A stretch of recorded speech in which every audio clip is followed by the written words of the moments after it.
Welcome to the Product Management Full Course by Simplilearn, your ultimate guide to mastering the art of product management in 2024. In this course, you will learn how to effectively manage the end-to-end life cycle of a product, from ideation to market launch and beyond. We will cover essential topics like market research, product roadmap, stakeholder management, data-driven decision-making, and leveraging emerging technologies like AI to build innovative products. So whether you are an aspiring product manager or an experienced professional looking to enhance your skills, this course will provide you with the tools and knowledge to succeed in today's fast-paced digital environment. So get ready to become a skilled product manager and drive impactful solutions. Craving a career upgrade? Subscribe, like, and comment below. Dive into the link in the description to fast-track your ambitions. Whether you're making a switch or aiming higher, Simplilearn has your back. Also, just a quick info for you guys, if you are interested in becoming a certified product manager from Jain School of Global Management, gain expertise in AI-powered product management courses like ChatGPT and Google Bard, top product tools with 100% interactive, live session led by industry experts and Jain's top faculties. The course link mentioned in the description box below and the pinned comment. So without any further ado, let's get started. Ever wondered how big companies like Google, Amazon, and Microsoft come up with such cool stuff that changes how we use technology? Well, it's all thanks to the product managers. These are the folks who lead teams to create such amazing products like Google Maps or the iPhone. Now let's get hands-on product management. So product management is all about bringing awesome ideas to life and ensuring their success. This involves deciding what features to include in a new app and working with designers and engineers to make it happen. But what about the salary? Product managers are in high demand and their salaries reflect that. On average, they can earn anywhere from $70,000 to over $150,000 per year, depending on factors like experience, company, and location. In this video, we are going to explore what product management is all about and what skills they need and what they do. Plus, we will also take a look at some of the top companies in product management and what are the latest trends and predictions for 2024. Let us now understand what product management is. Product management is all about creating products and releasing them into the market that people use. It involves an in-depth understanding of what customers want by conducting market research and understanding consumer behavior and public opinion. Further includes creating a master plan for the required product and working with a team of members who have the desirable skills to launch the product. In simple terms, we can say product management is very similar to being the captain of the ship, guiding a product's path from idea to becoming a reality. Now we've got an idea about what product management is, let us now understand who are product managers.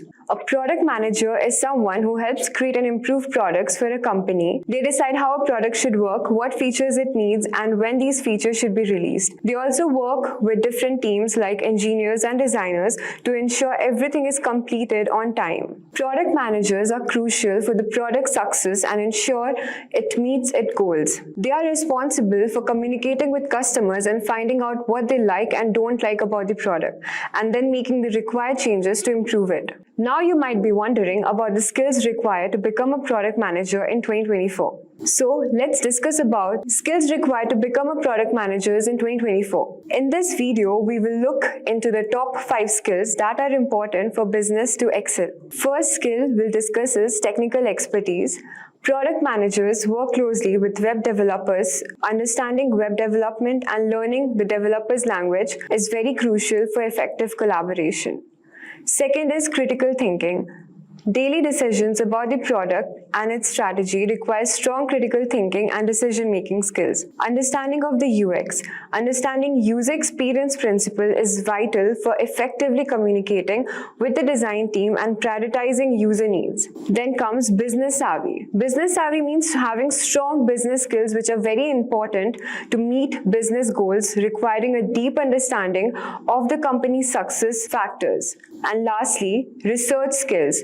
A thorough market research is very essential for spotting growth opportunities and threats. Staying curious and continuously researching, especially for discovering new product ideas. We have now discussed the necessary skills required for becoming a successful product manager in 2024. We will now explore roles and responsibilities of a product manager. Let's dive into the essential roles and responsibility of a product manager in 2024. Now we know that product managers are the key players within product management, making sure that the products do well. Secondly, they decide when to add new things and work with teams like engineering and marketing to create products that customers love. They learn about who will buy the product, listen, and also keep an eye on what's happening in the market, making further improvements based on the feedback. By watching how well the product performs compared to others and making plans how to introduce new ones. In this way, they make sure that the product keeps getting better over time. Overall, product managers are really important in helping product to do its best. Let's now discuss about the top 5 companies for product managers in 2024. We will now explore and find out the top 5 companies for product managers. First, we have Google. Google is known for making products that people really like and using data to make decisions. Product managers at Google get to work on cool new technologies that lots of people use worldwide. Product managers at Google make around $150,000 to $200,000 a year on an average. Second, we have Apple. Apple is a top choice for product managers because they make awesome products and have well-known brand. They are super careful about how to make things and keep their process secret. Product managers at Apple usually make between $150,000 to $180,000 a year. Third, we have Amazon. Amazon is a leader in e-commerce and cloud computing, always putting customers first when creating products. Product managers at Amazon work on a variety of products using the company's huge resources and data. Product managers at Amazon typically earn between $130,000 to around $160,000 per year. Then comes Facebook. Facebook has a big name in social media and ads, and their product managers work on products used by billions of users worldwide. Facebook is known for its fast-paced culture and focus on trying new things and making them better. Product managers at Facebook typically earn between $160,000 to around $200,000 a year. Then we have Microsoft. Microsoft is a major player in software and cloud services, and their product managers work on lots of different products. Microsoft is all about being creative, working together, and making even things better. Product managers at Microsoft usually earn between $145,000 to around $170,000 a year. In 2024, product management has changed a lot. Let's talk about the important things for product managers to know. Let's now discuss about the product management trends and predictions for 2024. Here are some of the top predictions for product management in 2024. Focusing on customer satisfaction remains crucial in product management. Product managers need to involve customers and do thorough research to ensure success and monitor satisfaction post-launch to address any issues on time and build strong relationship. In 2023, AI had a big impact on many business. Even though some were cautious about it, AI Assist was introduced to make product management easier. It keeps growing, helping product managers making better decisions based on customer trends and data. There will be a lot more jobs for AI product managers, and we'll see now kinds of AI product manager roles popping up. Data will be crucial for product managers, especially with the rise of AI. Product managers who understand data analysis with lots of data available, product managers can use it to uncover trends, prioritize tasks, plan launches, and monitor performance. In 2024, businesses must prioritize excellent user experiences to keep customers satisfied. Product managers should collaborate closely with UX designers, understanding user behavior, and staying updated on UX trends to ensure enjoyable products. Companies are training product managers to adapt new trends, avoiding the need for more hires. With the rapid growth in technology, there is a tremendous transformation in the need for products. Products are something that we practically can't live without. In our daily lives, we use thousands of products. Could be a mobile phone, laptop, headphones, or many more. But we are not just dependent on the hardware products. Applications are a part of our lives as well. From ordering daily required stuff online, to binge watching, to ordering food online, to being socialized. Applications have made our lives easier. Taking an example of Netflix as a product. So far in the last 3 years, we have seen an extreme growth in its worth. In 2020, Netflix total worth was $238.89 billion, whereas in 2021, it has reached to $267.46 billion. It is expected to have a total worth of $293.64 billion till the end of 2022. To cope up with our changing demands concerning the need for the product management makes it easier to fulfill our daily product requirement and create enormous business growth. To understand more about product management, let us move ahead with our session. Hey guys, welcome to this video where we are going to learn what is product management. But before we start, if you haven't subscribed to our channel, then click on the subscribe button and hit the bell icon to never miss an update from Simplilearn. Let us proceed and talk about the objectives of our session. Today, we'll start our session by understanding what is product management and why is product management important in today's modern era. After that, we'll be talking about the areas of product management and the life cycle of product management. Moving forward, we'll understand the difference between product management and project management and the skills that are necessary to thrive in product management. At last, we'll wrap up this session by talking about the companies that are hiring product managers and the future of product management. So without any further delay, let's proceed and understand what is product management. Product management is managing the process of the product throughout the life cycle, from strategizing to design and development to branding of the product. Product management involves strategizing of the products to enhance business and create customers' value. It also involves creating product roadmaps to design and develop the product. It involves specifying functional requirements and creating blueprints to develop the product as per customer requirement.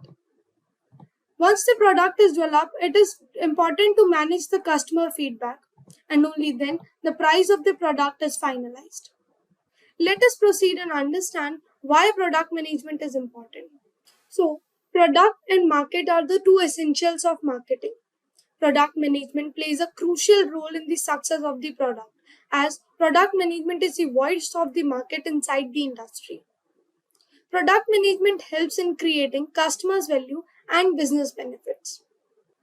Now, let us proceed and talk about the areas of product management. So, product management is divided into three key areas: product discovery, product planning, and product development. Let us move ahead and know what is product discovery and what are the various parts that product discovery follow. The very first phase of product discovery is alignment, where the team is created and a task is allotted to the team to work on a particular project. The next phase of product discovery is research. The research work is done to know what are the requirements of the product and what does the user need from the product. The team researches on the problem statement and check whether the gathered data is correct or not. The next phase of product discovery is ideation. The team starts to find a solution for the problem statement. In the next phase of creation, the team starts to create a prototype of this product and test it within the team or maybe outside the team. In the next phase of validation, the product is validated to know whether the product is worth spending the resource, money or time or not. After product validation, the refinement process is done. The process of product discovery is aligned to meet the need of the business goals. After product discovery, product planning is the next area of product management. Product planning involves 4 steps. Number 1, identifying profit. The process is done to check the success of the product and to know what would be the profit out of it. The next phase of product planning is evaluation of the product. The product is evaluated to check the suitability and safety of the product for the users. In the next phase, we have allocation of the resources and time plannings. The resources needed for the product are allocated to the team, and a particular time period is planned to provide the product to the customers. The last phase of product planning is complete pre-product planning. So before we start the development process, it is necessary to plan and execute every task so that the development of the product should be complete without any further delay. Once the discovery and planning are done, the product is moved towards the stage of the development. Product development follows the process of idea. The solution for the problem statement is already there in the discovery phase. Now the development team start to work on that idea and start to develop the product using that idea. So once you walk into the step of product planning and you have the idea of what to do and how to do, it is important to do some market research as well. This research will look out for a market to sell your product. Now you got the market to sell your product, it is important to do some development of the product. In the planning phase, we have already created the prototype of the product. The prototype is already tested in the team. So now the development team will start to develop the product using that prototype. Once the product is developed, product validation is done. The product validation means the product undergoes the validation process where the product is tested through every aspect of the testing process so that the user doesn't find any difficulty using the services of the product. And once the product is validated, it is launched into the market. Launching means to provide the services of the product to the users. Now, let us move ahead and talk about the life cycle of product management. The first phase of product management is product framing. The step involves creating a vision of the product and identifying problems and defining its success. The next phase of life cycle of product management is research. Research means to learning from the people about the need and values of the product. The next phase of life cycle is designing. In this phase, the team synthesize visions, ideas, and research in the prototype of the product. In the next phase of plotting, the testing and solution of the product is done in the real time with real people. After plotting the product is launched into the market. Launching means to send your product into the wild and let it flourish. And once the product is launched into the market, it is important to do the measurements. Measurement means using matrices and data to check the success of the product and plan the improvements for it. Now the question arises that what is the difference between the areas of product management and the life cycle of product management? So the areas of product management describe every sub-phase that come under every phase of product management or that come under area of product management. Whereas the life cycle of product management represents the workflow of product management as a complete process. A lot of us tends to get confused between product management and project management. So let us proceed and understand the difference between the two bold terms. Product management leads to the external market operations and management, whereas project management leads to the management of internal operations. Product management deals to the project given to the whole company, whereas the project management deals with the particular project given to the manager or the team. The life cycle of product management is product framing, research, design, plot, launch, and measure, whereas the life cycle of project management is initiating, planning, executing, monitoring and controlling, and closing. In product management, manager must be good at market research, strategic thinking, and business surveys. Whereas in project management, the manager must be good at planning and budget organizing. Moving on to the skills that are necessary to thrive in product management. The skills that are mandatory for a product manager are technical skills. The manager must know how to perform some specific task. The knowledge could be of any programming language or some specific tools. Presentation skills. The product manager must have the ability to deliver the presentation in attractive, creative, and informative ways. Analytical skills. The manager must know how to provide the information in shorter ways and get the conclusion. Communication skills. The manager must be able to deliver the information in such a way that the audience can understand it properly. Time management. The manager must have the skills to manage the time efficiently. Team management. The manager must be able to lead a group of the people working together to achieve a common goal. To choose a right field as a career option, it is necessary to know what would be the scope of the field in the market. So, let us take a look at the companies that are hiring product managers. There are more than 40,000 opening in India and more than 15,000 opening in US for product managers. The companies that are hiring product managers are Google, Microsoft, Amazon, Salesforce, Uber, Swiggy, and many more. Product management is a role that takes the complete responsibility for the success of the product. And product management is a career that fits everyone that have the skills and ability to work on. So to build a career out of it, start it now. And what do you understand? What does a product manager do? Do let us know in the comment section below. Do you know, friends, that product management is a rapidly growing field in this tech? It mixes creativity, strategy, and technology, with product managers being the key to launching new products. If you are looking for a career that balances businesses, skills, project management, and the latest tech, then this might be a perfect choice for you.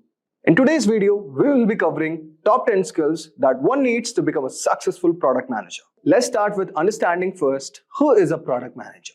So guys, a product manager is basically a professional who is responsible for overseeing the development and life cycle of the product, from ideation to launch and beyond. They basically act as a single bridge between different teams such as engineering, design, marketing, and also sales to ensure that the product meets customer needs and aligns with the company's strategic goals. The product manager is often seen as the product CEO, as they are often responsible for its successful or failure. I hope so you would have got a brief idea regarding who is the actual product manager.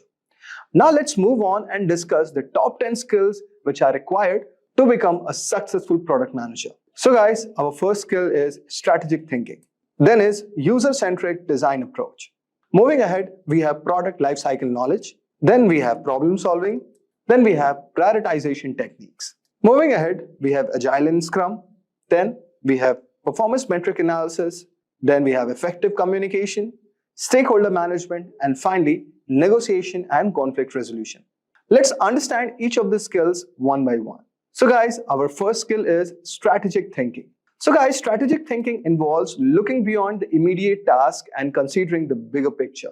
A product manager with strong strategic thinking skills can anticipate market trends, set long-term goals, and align the product's direction with overall business strategy.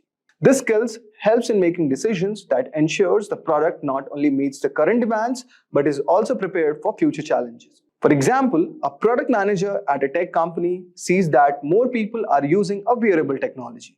They propose developing a smartwatch that integrates health tracking, communication, and entertainment features, positioning the company ahead of competitors. So you can see, certain task is needed for a product manager in the scope of strategic thinking. Now let's understand our second skill, that is user-centric design approach. So guys, a user-centric design approach ensures that a product is built around the needs and preferences of its users. This skill requires empathy, understanding of user behavior, and a commitment to solving user problems. By focusing on user experience, product managers can create products that are not only functional but are also delightful to use. For example, guys, a product manager at a bank receives feedback that customers find online banking app very confusing. So they conduct user interviews and usability tests, leading to redesign of the app with simpler navigation and more intuitive interface, resulting in a higher customer satisfaction.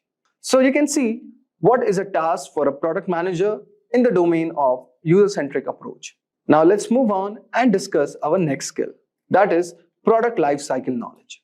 So guys, product lifecycle knowledge involves understanding the different stages of a product which goes through, for example, introduction, growth, maturity, and decline. Each stage requires different strategies for marketing, development, and resource allocation. This skills helps product managers know when to push for growth, when to focus on product maintenance, and when to consider phasing out a product. For example, A product manager at a consumer electronics company notices that a popular smartphone model is reaching market saturation. They decide to introduce a new model with upgraded features to keep the product line fresh and maintain customer interest. Next, we have the problem solving. So guys, problem solving is the ability to identify issues, analyze the root cause, and develop effective solutions. This skill is crucial for navigating the challenges that arise during product development and management. Effective problem solving involves creativity, analytical thinking, and the ability to make decisions under pressure. A product manager at a food delivery company discovers that customers are frequently complaining about the late deliveries. And after realizing the delivery process, they implement a system that provides real-time traffic updates to drivers, reducing delays and improving customer satisfaction. So guys, you can see this is an example which can be covered under problem solving. I hope so you are getting aware like how these skills are used by product manager in their real-time job. So guys, our next skill is prioritization technique. So guys, prioritization is a skill of determining what tasks or features should be focused on first based on their importance and impact. Product managers often face competing demands, and effective prioritization ensures that most critical tasks are addressed in a timely manner. They use techniques like Moscow method, which means must have, should have, could have, won't have, or RICE, reach, impact, confidence, effort. These techniques can help in making these decisions. For example, guys, a product manager for a social media app has to choose between adding a new feature for live video streaming or improving the app security. After assessing the impact of both, they prioritize the security improvement to protect user data and build trust, even if it means delaying the new feature. Now, let us move on to our next skill, that is Agile and Scrum. So guys, Agile and Scrum are the methodologies that promote flexibility, collaboration, and iterative development in product management. Agile involves breaking down a project into smaller and manageable parts, allowing for continuous improvement and a quick responses to change. Scrum, a specific Agile framework, it uses time-box sprints to achieve short-term goals with regular reviews and adjustment. For example, guys, a product manager at a software company uses Scrum to manage development of a new mobile app. They work in 2-week sprints, allowing the team to release incremental updates, gather user feedback, and make necessary adjustments before the next sprint. Next, we have, guys, performance metric analysis. So guys, performance metric analysis involves tracking and interpreting key data points that indicate how well a product is performing. This skill is essential for making data-driven decisions and optimizing the product metrics that might include user engagement, conversion rates, customer satisfaction, or revenue growth. For example, guys, a product manager at an online subscription service monitors customer retention rates. When they notice a decline, they analyze the data that find users are dropping off and after a free trial. They introduce new feature and offer personalized discounts to improve the retention. So guys, this was how performance metrics help in product management. Next, let us move on to effective communication. So guys, effective communication is the ability to clearly convey ideas, expectations, and feedback to various stakeholders, including team members, executives, and customers. This skill ensures that everyone involved in the product development process is aligned and working towards the same goals. It also involves active listening and the ability to adapt messages to different audiences. For example, guys, a product manager at a retail company regularly updates the development team, marketing team, and company executives on the progress of a new e-commerce platform. By clearly communicating the timeline, challenges, and next steps, they ensure that all the teams are coordinated and working efficiently. The next one that we have all over here is stakeholder management. So guys, stakeholder management involves identifying, engaging, and maintaining positive relationships with all parties interested in the product success. This skill requires balancing the needs and expectations of different stakeholders, including customers, team members, investors, and executives. It is all about building trust and ensuring that stakeholders are kept informed and involved at appropriate stages. For example, guys, a product manager developing a new educational app involves teachers, students, and parents in the design process. They give the feedback and adjust product features to meet the needs of all stakeholders, ensuring broad support for the app. And finally, we have negotiation and conflict resolution. So guys, negotiation and conflict resolution involve finding mutually beneficial solutions when there are disagreements or competing interests. This skill is vital for resolving conflicts within the team, with stakeholders or during business negotiations. A product manager must be able to navigate these situations diplomatically, ensuring that the product success is not compromised. For example, guys, a product manager at a manufacturing company mediates a conflict between a design team, which wants to use high quality materials, and the finance team, which is concerned about the cost. They negotiate by selecting materials that maintain quality while staying within the budget. It ensures that the product remains both affordable and well made. So, guys, this was the example which covers in negotiation and conflict resolution. It's a pleasure to welcome you to our new video discussing the top 10 tools for product management. In this video, we will discuss what considerations should be taken before choosing a tool for product management, and then we will look out at the top tools for product management. But before we start, let's brush up on your knowledge. So here's a question for you all. What does a tool stand for? Do let us know in the comments below. Software for product management is an administrative tool used to produce and enhance a company's goods rapidly and effectively, along with successfully enhancing business profits. These tools allow product managers and their teams to gather fresh concepts and develop detailed strategies to turn them into actual products. Although these technologies are typically utilized by product managers and product teams, they also give other departments, such as marketing and sales, additional clarity and insight into product development. Product management is used for product analysis, development tracking, and road mapping. Whenever we concern tools for product managers, we often mean the basic handful of tools that the majority of us use daily. These product management tools typically consist of software for product analytics, development tracking, and road mapping.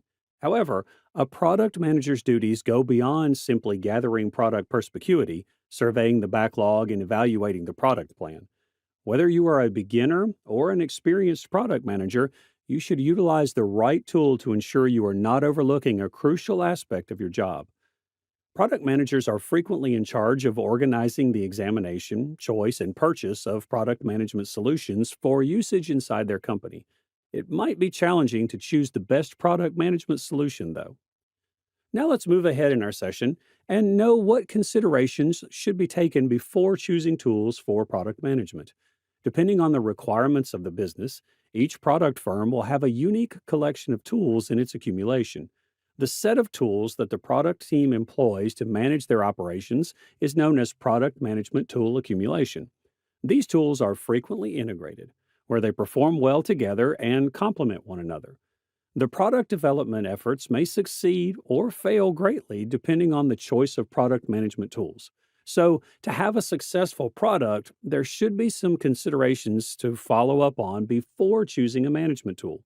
So, let's take a look at the concerns one must heed before choosing a product management tool. The very first consideration that should be taken is to recognize the demands of your product management staff. Making a charter with a list of questions for your new product management tool is an intelligent method to assess the requirements of your product management team. The charter will aid in outlining particular demands and may be used as a benchmark for assessing items. The next consideration that should be considered is to do some product research. It's time to research the various product possibilities after you have a clearer idea of your demands and criteria for a product. Reading product reviews and seeing product demonstrations are the most significant ways to accomplish this. You will have a deeper grasp of the features and how each product functions by doing the research for the product. Moving on, we have to consider items depending on product needs. Following your research, it's time to analyze the items in light of your unique needs. Start by grading each item according to how effectively it satisfies your needs.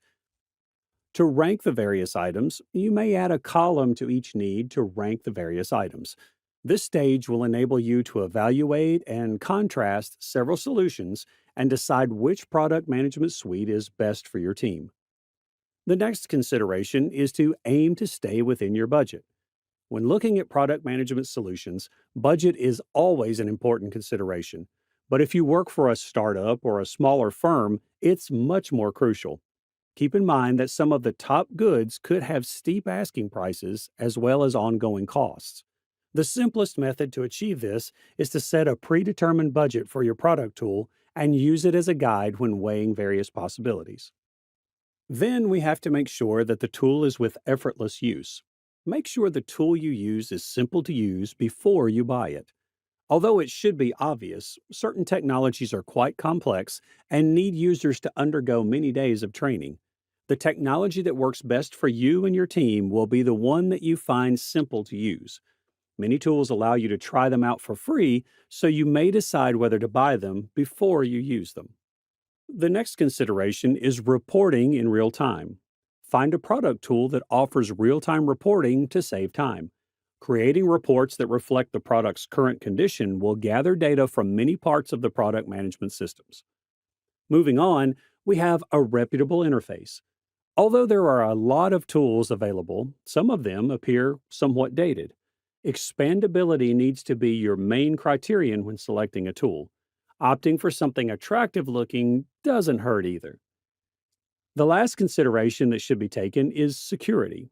Scalability is great, but if your data isn't secure, neither is the integrity of your product. Examine the security features that your desired tool supplier offers. To keep your client data private and isolated from everyone else's, choose a different dedicated hosting platform. Let's proceed in our session and know what top tools are used for product management. How do you assess and determine which tools are best for your team? Consider your firm and product size and development stage as a starting point. A tiny firm with one product manager, for instance, probably won't require or have the funds for numerous tools. You could pick a few applications that provide a wide range of integrations and features. A huge organization, on the other hand, would require specific tools created for complex work streams and several teams. The very first functioning of product management is user tracking and analysis. User tracking enables you to follow online visitors while they browse your website anonymously and via a variety of methods. A product manager's research creation process includes user tracking in terms of analysis.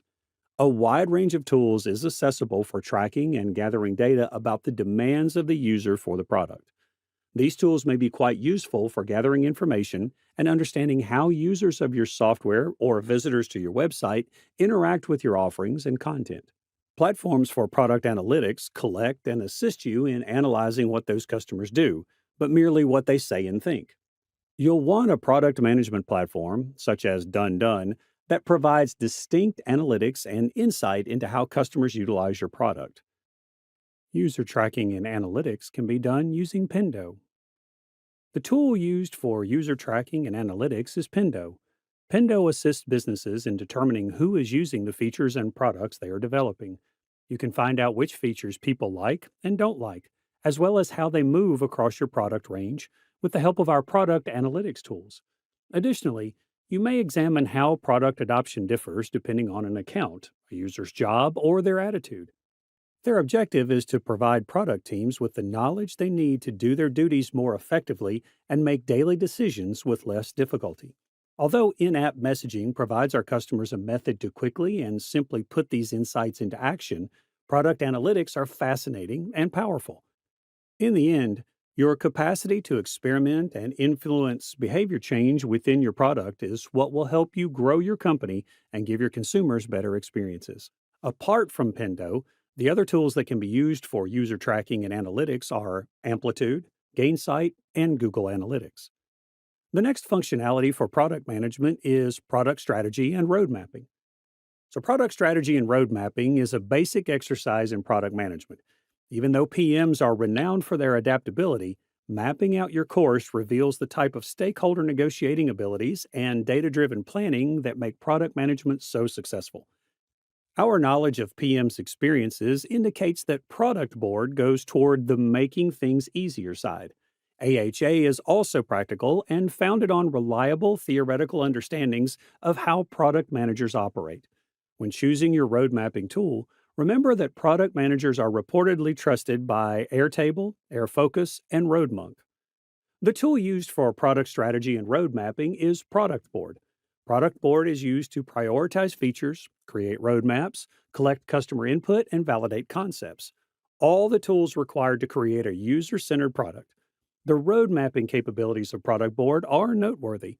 Depending on how you operate, you can organize product features into release, sprint, period, or now, next, later buckets, and you may customize roadmaps for different audiences. For instance, you may develop roadmaps that are customer centered or that are expressly geared for leadership. The other tools used for product strategy and roadmap development are Product Plan, RoadMonk, and AirFocus. Moving on to the next functionality of product management is flowcharting. Even while not all product managers utilize flowchart and diagram software, it is still an excellent approach to do a task that many PMs ignore but really shouldn't. You and your organization will benefit from having a greater understanding of the whole client experience with your business after creating a customer journey map. A correctly made journey map will display every interaction a person has with your business, from their initial visit to your website or their first phone contact from a sales representative through their eventual purchase and use of your product. The tool used for flowcharting is Microsoft Visio. Visio's flowcharting and diagramming capabilities can be useful for outlining any particular elements of a user's workflow or experience with your product.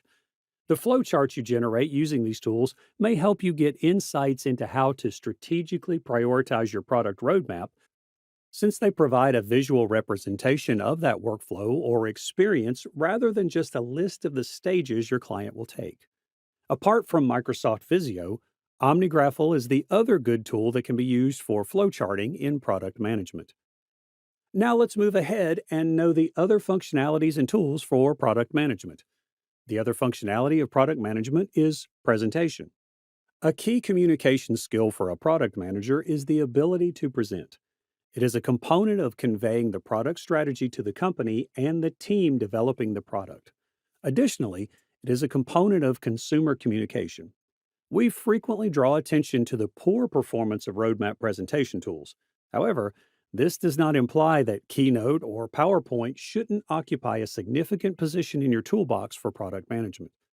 For distributing your high-level goals, ideas, and plans within your company and to external audiences like clients, presentation decks may be quite helpful. For instance, vision boards may be a potent tool for selling a group of executive stakeholders the vision of your product. Additionally, using presentations to teach salespeople or educate industry analysts about your product may be quite successful. The best tool for presentation is Microsoft PowerPoint. One of the most often used tools for presentations is PowerPoint. It is a component of the Microsoft Office package and is usable for domestic, commercial, and academic uses. PowerPoint dominated the presentation industry and was most well known for its templates and usability. This program enables anybody, from amateurs to experts, to create presentations utilizing text, graphics, video, audio, and data tables. You may deliver the presentation as you like by using a range of animations and transitions. Other than PowerPoint, Keynote, Google Slide, and SlideShare are tools that can also be used for presentations. Moving on to the next functionality of product management, it's prototyping and wireframing. Design teams experiment by turning their ideas into physical prototypes, which might range from paper to digital. To capture design concepts and user testing, teams create prototypes with varying levels of realism. You may improve and evaluate your ideas using prototypes, allowing your company to release the proper items. You must put a lot of effort into demonstrating that your product concept can be realized before bringing it to fruition. More technologies are emerging as a result of the growing significance of user design and easy consumer journeys. They also employ techniques to minimize discomfort and streamline the delivery process. The number of web-based apps available has increased due to this popularity. Some, nevertheless, are a little questionable in terms of usefulness. Most people are using multi-purpose applications that may be used for prototyping, designing, and whiteboarding. If you're searching for a versatile tool that is also great for prototyping, we may suggest Figma. The best tool used for prototyping and wireframing is Balsamiq. Balsamiq Wireframes is a quick, low-fidelity UI wireframing tool that simulates sketching on a whiteboard or notepad while using a computer. It effectively pushes you to put your attention on structure and substance rather than wasting time on early debates about colors and details. With wireframes, you may quickly produce new ideas, discard the subpar ones, and identify the best solutions. The alternatives of Balsamiq for prototyping and wireframing are Sketch InVision, and Adobe XD. The next function of product management is product development. Product development involves bringing a new thing or item to market or enhancing already available goods to boost sales.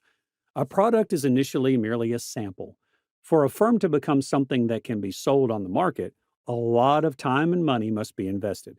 The idea, design, development, and marketing of newly developed or freshly renamed goods or services are all phases in the process known as product development, sometimes known as new product management.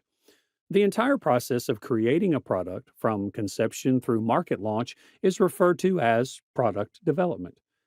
Product research makes the difference between a product's success and failure, both at launch and throughout the product lifecycle, by helping you understand the requirements and desires of your consumers and keeping an eye on the competitive landscape and environment of your product. The best tool used for product development is Rally. The foundation of value stream management is Rally. By enabling business leaders to address challenging issues like how to prioritize capabilities related to development, how capabilities relate to development outcomes, how to track capabilities progress from planning to delivery, and how to find opportunities to optimize flow, Rally's insight contributes to value stream management. Rally is used by value streams to make complicated processes transparent and enable swift business pivots based on data-driven choices. The alternative to Rally for product development is Azure. Moving on, we have project management as the next functionality of product management. A project manager oversees several projects that are necessary to achieve the various goals that a product manager sets for it in terms of vision, goals, and business trajectory. The project manager is therefore more of a man of action, whereas the product manager is more of a master strategist. Making a distinction between projects and products might be helpful. Though product management and project management are two different jobs, still there would be some interactive work. No product manager can operate without zero work support of a project manager. The tool used for project management is Jira. Jira brings teams together for everything from agile software development and customer service to startups and companies. Jira assists teams in planning, assigning, tracking, reporting, and managing work. Jira software, the top solution for agile teams, helps software teams develop better. A workflow is the first step in managing projects and tasks in project management software. Workflows outline your procedure and make task tracking possible for your team. Visualize your process so that your team is aware of the status of tasks and projects. Projects frequently contain checkpoints or milestones that must be met to maintain the overall project's direction. Versions are milestones in Jira Work Management. After creating versions, you may group work into several versions. Other than Jira, Pivotal, Monday.com, and Diagrams.net are the tools that are used for project management. So moving on from project management, collaboration is the next functionality of product management. Working in the product sector offers some of the most intriguing opportunities for cross-functional collaboration. Although there are difficulties, which we'll discuss momentarily, it exposes everyone engaged to every step of the product development and launch process. UX designers have the chance to learn more about marketing, and engineers have the chance to learn more about UX design. The tool used for collaboration for product management is Trello. Trello is one of the more powerful project management applications that aims to improve teamwork inside and between departments. Trello allows you to manage several projects and arrange various activities by allowing you to create boards, lists, and cards. To get a clear picture of everything that is happening, you may also set up calendars, make checklists, and assign productivity indicators. Trello has built-in automation for the best processes and the least amount of manual effort, like many other top products today. Trello is an essential component of your product management stack since the job of the product manager involves coordinating a lot of various moving elements. The alternatives for Trello for collaboration are GoToMeeting, Dropbox, and Zoom. The next functionality of product management is user experience and testing. In the field of product management, the phrase user testing is frequently used.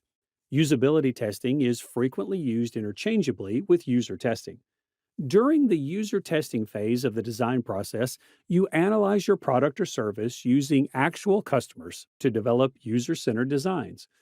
Through this technique, you may learn how your target market behaves when using your product, giving you useful information for the development process. The best tool used for user experience and testing is Adobe Target. Adobe Target is a rule based testing and targeting tool that can be integrated with analytics and provide reports for marketing offers, customization, and UX testing. This feature enables marketers to determine which offers, experiences, and messages are engaging customers. It has a user interface, integrated best practices, and powerful features for tracking site traffic. It allows for more conversion and properly filters results according to its self learning algorithmic methodology. The tailoring of consumer interactions across all marketing channels and business contact points may also be automated. Other tools that can be used for user experience and testing are Helio, Hotjar, and UXCam. In the end, the last functionality of product management is customer feedback and survey. Getting feedback from customers involves talking to them and asking them what they think of a good or service. To properly comprehend their behavior and demands, it is crucial to pay attention to their thoughts and feelings. It is crucial for product managers because before you can offer a helpful solution, you must embrace your people and understand the suffering caused by their issues. It's helpful to have a defined goal before pursuing a certain feedback technique. Outlining your learning objectives can help you concentrate on your study and choose which potential or current clients you should contact. This is particularly important if your product or service appeals to a wide range of demographics. And this is because various client segments may experience your product in drastically different ways. Therefore, it's crucial to be specific about who you want to talk to and what you hope to discover about their needs and expectations. The tool used for customer feedback and survey is SurveyMonkey. Following are the features of SurveyMonkey that may help product managers with customer feedbacks and surveys. Obtain viewpoints and get insightful wisdom. For every audience, it is simple to build polls, quizzes, and surveys. Obtain comments using a web link, email, mobile chat, social media, and other channels. Get sophisticated analytic tools and automatically examine your data. Your data may be exported or integrated with your preferred apps. Make smarter decisions based on facts by utilizing your insights. And alternatives, Typeform, Google Forms, and FormStack. Other than SurveyMonkey, the tools that can be used for customer feedback and surveys are Typeforms, Google Forms, and FormStack. With this, we have come to the end of this session. But before winding up, let's take a look at the bonus tools for you that serves multiple purposes in terms of product management. The very first tool is Slack. To strengthen product organization, Slack has emerged as the most crucial tool. Slack is utilized to cut down on pointless meetings, facilitate teamwork, make information widely available, and involve our consumers in the creation of new products. By acting as a central communication, reporting, and file center, the software boosts efficiency for both small and big teams. Slack Connect streamlines communication by bringing everyone into your virtual headquarters to complete tasks, breaking down organizational walls. From debating the finer points of a contract to analyzing the most recent drawings from your creative agency, Slack Connect enables real-time collaboration. Moving on, we have Canva. Branding image creation is as easy as dragging and dropping using Canva. It will just take a few minutes to do what used to take a lot of work, whether you decide to utilize your logo, social media accounts, or a hashtag. The transparency option in Canva also makes branding your product seem slick and unobtrusive to the viewer. You can maintain brand management with Canva for Teams while enabling anybody on your team to generate on-brand visuals, even without design skills. Your team may quickly create and distribute branded designs using the thousands of professionally created templates at your disposal. Even if you have little to no experience with graphic design, Canva enables you to generate that content fast and effortlessly. But before winding up, here's a question for you all. Which of these tools have you used before? Do let us know in the comments section below. In today's competitive online landscape, outranking competitors is essential to drive organic traffic to your website and establish your brand as an authority in the industry. As companies seek to innovate and stay competitive, the role of the product manager has become increasingly important in driving success. According to the US Bureau of Labor Statistics, the employment of product managers is projected to grow by 10% from 2020 to 2030, which is faster than the average for all the occupations. Product management is an important function in modern businesses responsible for driving product innovation, development, and success in the market. This is why the salary for product manager is pretty high. The annual salary for a product manager in the United States is $102,000. With the increasing demand for digital products and services, the role of product managers has become even more crucial in today's fast-paced and dynamic business environment. So are you ready to take your career to the next level? Simplilearn's professional certificate in product management will introduce you to the perfect mix of theoretical knowledge and extensive hands-on capstone projects. This program is in collaboration with SP Jain School of Global Management, which is ranked 4th in the world by Times Higher Education. This program involves 4 months of live, rigorous training from SP Jain's top faculties spread across Australia, Dubai, India, etc. This program covers, first, why products fail and some succeed, understanding your product. In this session, you will appreciate the purpose of your product and how to make decisions among disruptions and changing market conditions to keep the purpose anchored strong. Next course is leadership, growth mindset, and having a product culture. In this session, we will learn about leadership thinking, culture for product development, and product milestone achievement. Next is feeling the pulse of the customer product ideation and strategy. In this session, we will learn about understanding the product audience, understanding product relevance, defining key results and objectives. Next course is product idealization, design thinking, innovation, and market. In this course, we will learn about product idealization strategy, design thinking techniques, innovation and market fit, creating buyer personas, positioning, and messaging based on standard templates and frameworks. Following this course is value validation and testing if customers would pay. In this session, we will learn defining product value, conducting market research analysis, and product resource identification. Along with all these, there are many other topics and concepts that will be covered in this professional certification in product management program. So what else can you expect from this program? This program includes Simplilearn's Job Assist, which will help you get noticed by top hiring companies. Second is SP Jain Global School of Management certification. Third is hands-on learning experience by solving real-life product problems via project on Facebook, Tesla, Instagram, Netflix, and Nike. Fourth is hands-on learning via case studies and assignment. Then fifth is 8 times higher engagement in live online classes by SP Jain top global faculties. Next is product management toolkit training that involves Jira, Mixpanel, Google Analytics, and Balsamiq. This program contains live session via product leaders from Amazon, Microsoft, Adobe, VMware, and is designed for graduates and experienced professionals looking to explore their careers as product managers. Upon completion of this professional certification in product management, you will receive a certification of completion from SP Jain School of Global Management. These certificates will testify to your skills as an expert in product management. So what are you waiting for? Don't miss out on this chance to take your career to the next level. Enroll in our professional certificate in product management program today and start your journey to become a product manager. The link is added in the description box and the comment section below. In the world of creating cool gadgets or apps, think of a product roadmap like a GPS, guiding you on a road trip. Hello everyone, welcome to this video by Simplilearn. Imagine you're the driver leading your team on a journey to create something awesome. Without a map, you might end up losing or going in circles. But with a clear roadmap, it's like you have turn-by-turn directions and you know where you're headed, which keeps everyone on the same page and working together smoothly. Just like how Google Maps help you avoid traffic and find the best route. In a similar way, a product roadmap helps you and your team dodge obstacles and reach your destination, launching a successful product.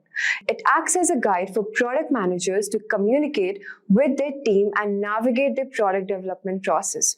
In today's video, we will be talking about product vision, what is product roadmap, its features and functions, different types of roadmaps you can use, how to create a product roadmap, and top 5 free tools for creating a product roadmap. Let us now start by understanding what product vision actually means. If you look up online, you might find complicated explanations like it's the emotional future idea of a company. But let me make it easier for you. Your product vision is basically your big goal, what you want to achieve with your product or the impact you want to make. For example, Elon Musk's vision for Tesla is to become the top car company for the 21st century. That's their product vision, their destination. Some people mix up vision with why of a product, but they're not the same. Your vision is where you're headed, while the why is the reason behind aiming for the future. In business, we call this reason the mission. So if your vision is where you're going, the mission is why you're going there. Having a clear vision is very important in product development for two reasons. Firstly, it motivates your team and stakeholders by giving them an exciting goal to aim for. And it helps you to make smart decisions about what to build and what not to build. With a clear vision, you can steer your product in the right direction and make sure everyone is on the same page. We will now understand what is product roadmap. A product roadmap basically outlines your objectives, guiding you towards achieving your goals for a product. It's a strategic plan that details the necessary steps and timelines needed for accomplishing tasks.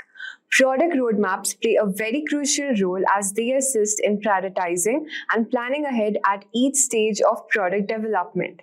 They connect the overarching product strategy with the specific tasks and activities carried out by the team. For example, let's say you're creating a new mobile app. Your product roadmap would outline all the key features you want to include, like user login, messaging, and photo sharing.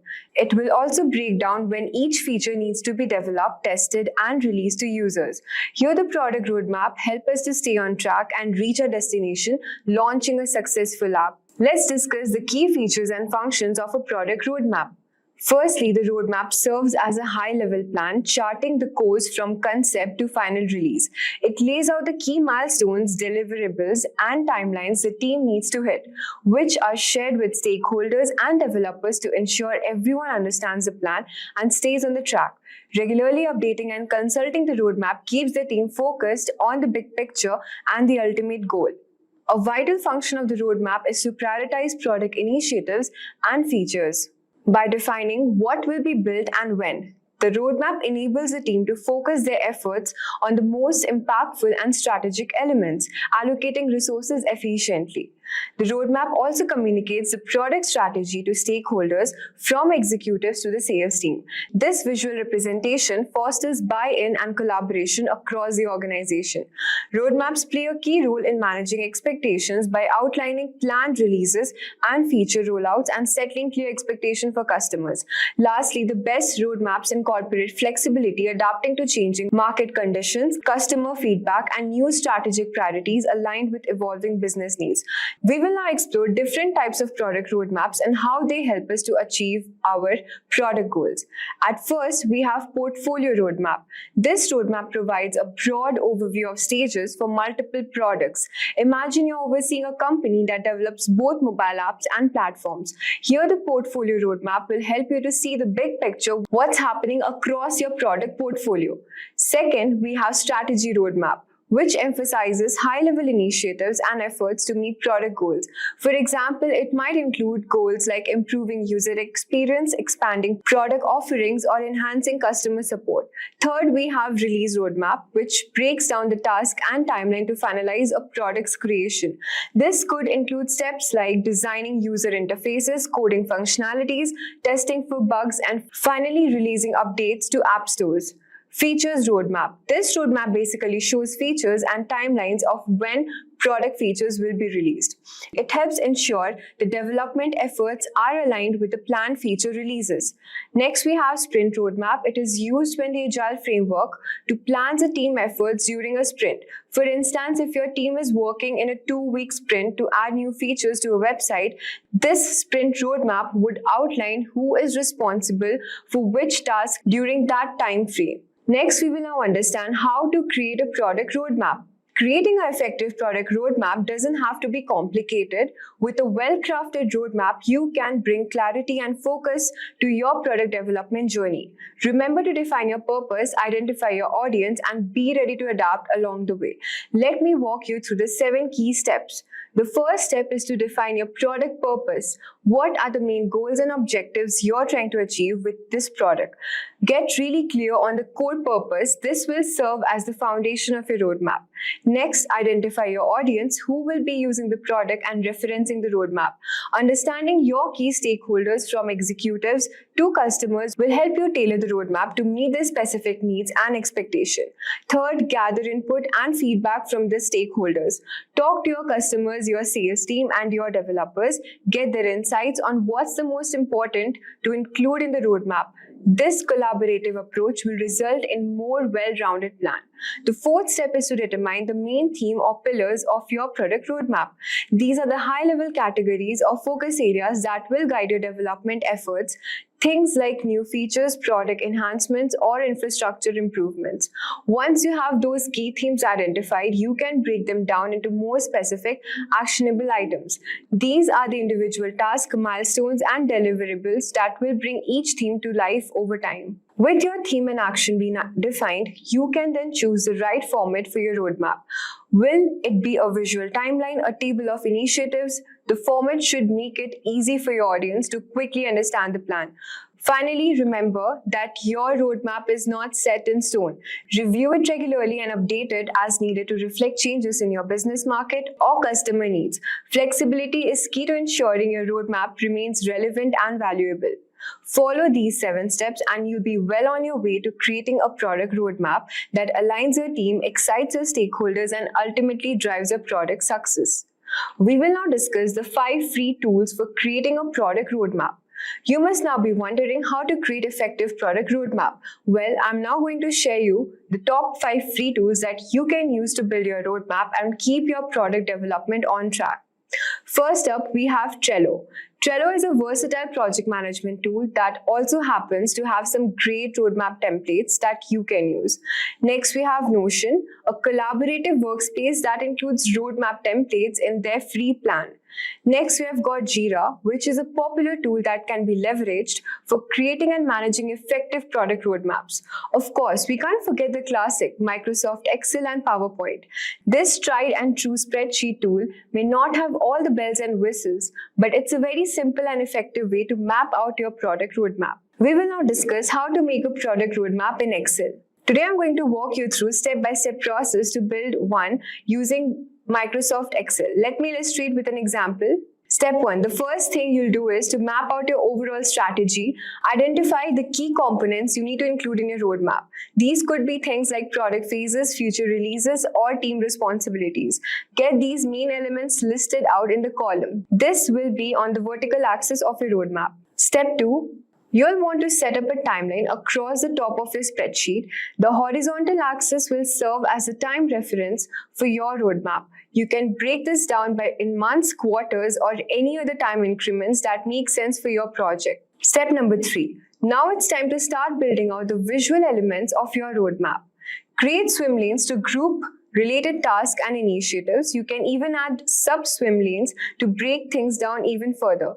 This helps organize a roadmap and make it easier to digest at a glance. In our roadmap example, we have listed a few project steps, breaking down the implementation step into phases, that is phase 1, phase 2, and also phase 3. Step number 4. Within each swim lane, we'll add some shapes to represent the different components of your product roadmap. Go to Insert Shapes and then select the shape you would like to insert. Step number 5. Draw the shape by placing the cursor on the needed position and drag it to draw. Adjust the width of these shapes to align with your timeline and visually communicate the timing to each initiative of milestone. Step number 6. Move multiple shapes at once. To do so, click on the desired items after pressing and holding the Control key and drag and drop them into the new position. Next, we have Format Shapes. Right-click on any shape and then open the right side Format Shape menu. Step number 7. Do not forget to add clear descriptions to your shape. Double-click on any of the shape and start typing to provide the details of the element you want to represent. You can even style the text to make it pop. Next, we have, in this step, we will incorporate the key milestones into your roadmap. Add these as a distinct shapes and group them with text boxes so you can easily move them around as needed. And there you have it, a comprehensive product roadmap built entirely in Excel. The beauty of this approach is the flexibility it provides. You can easily update, rearrange, and refine your roadmap as your product evolves. Give it a try and let me know if you have any other questions. Today, we'll start this session by understanding what is product management and who is a product manager. Following that, we'll cover the different type of product managers and their roles and responsibilities. Moving forward, we'll learn the difference between a product manager and a project manager and the skills that are necessary to start your career as a product manager.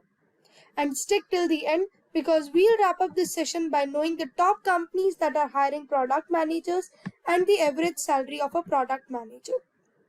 So without any further delay, let's move on to the first phase of our session. What is product management?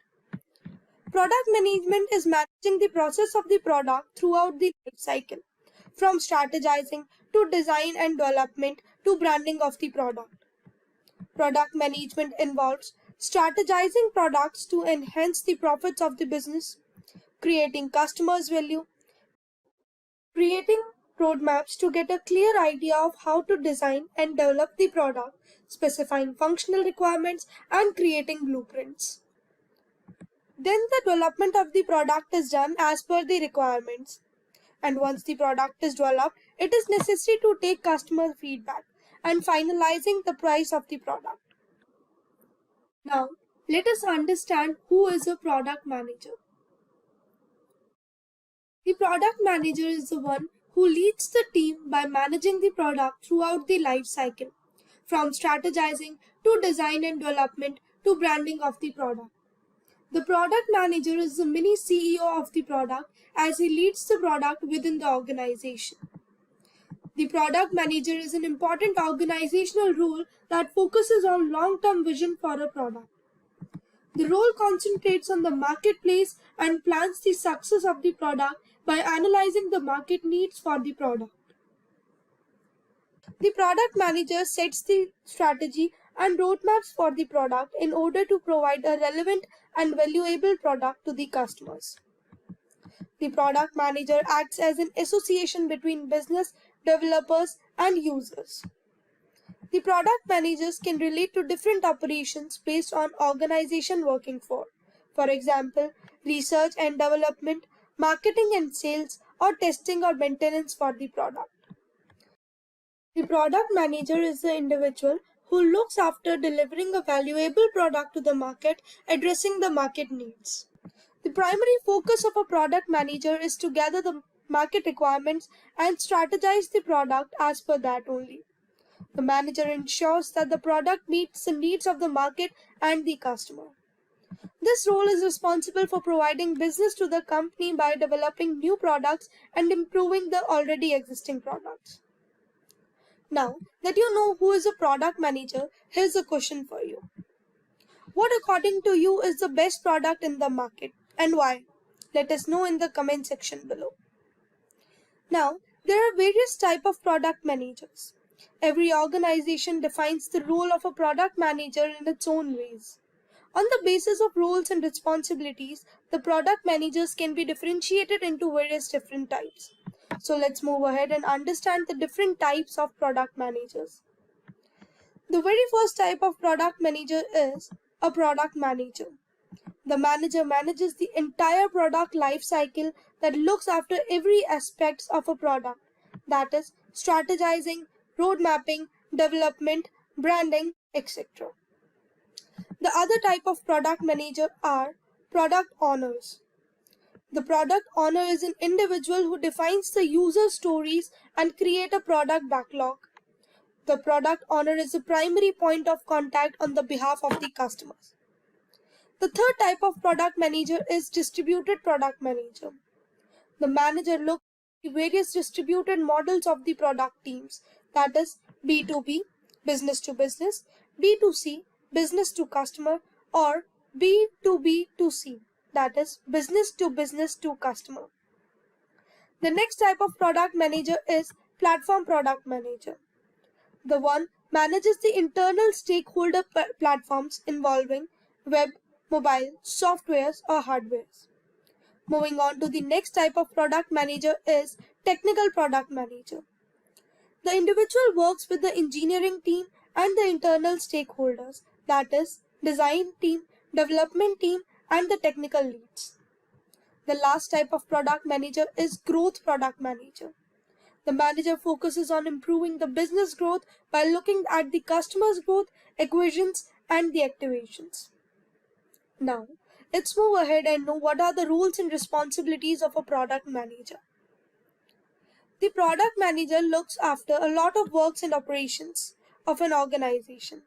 Some of the responsibility of a product manager includes defining the vision of the product, creating strategies, creating customers' value, building roadmaps, specifying functional requirements, organizing the teams, designing and development of the product, data analysis, and monitoring the product performance. When it comes to product management, many of us tend to get confused between a product manager and a project manager. So, let's move further and know the difference between a product manager and a project manager.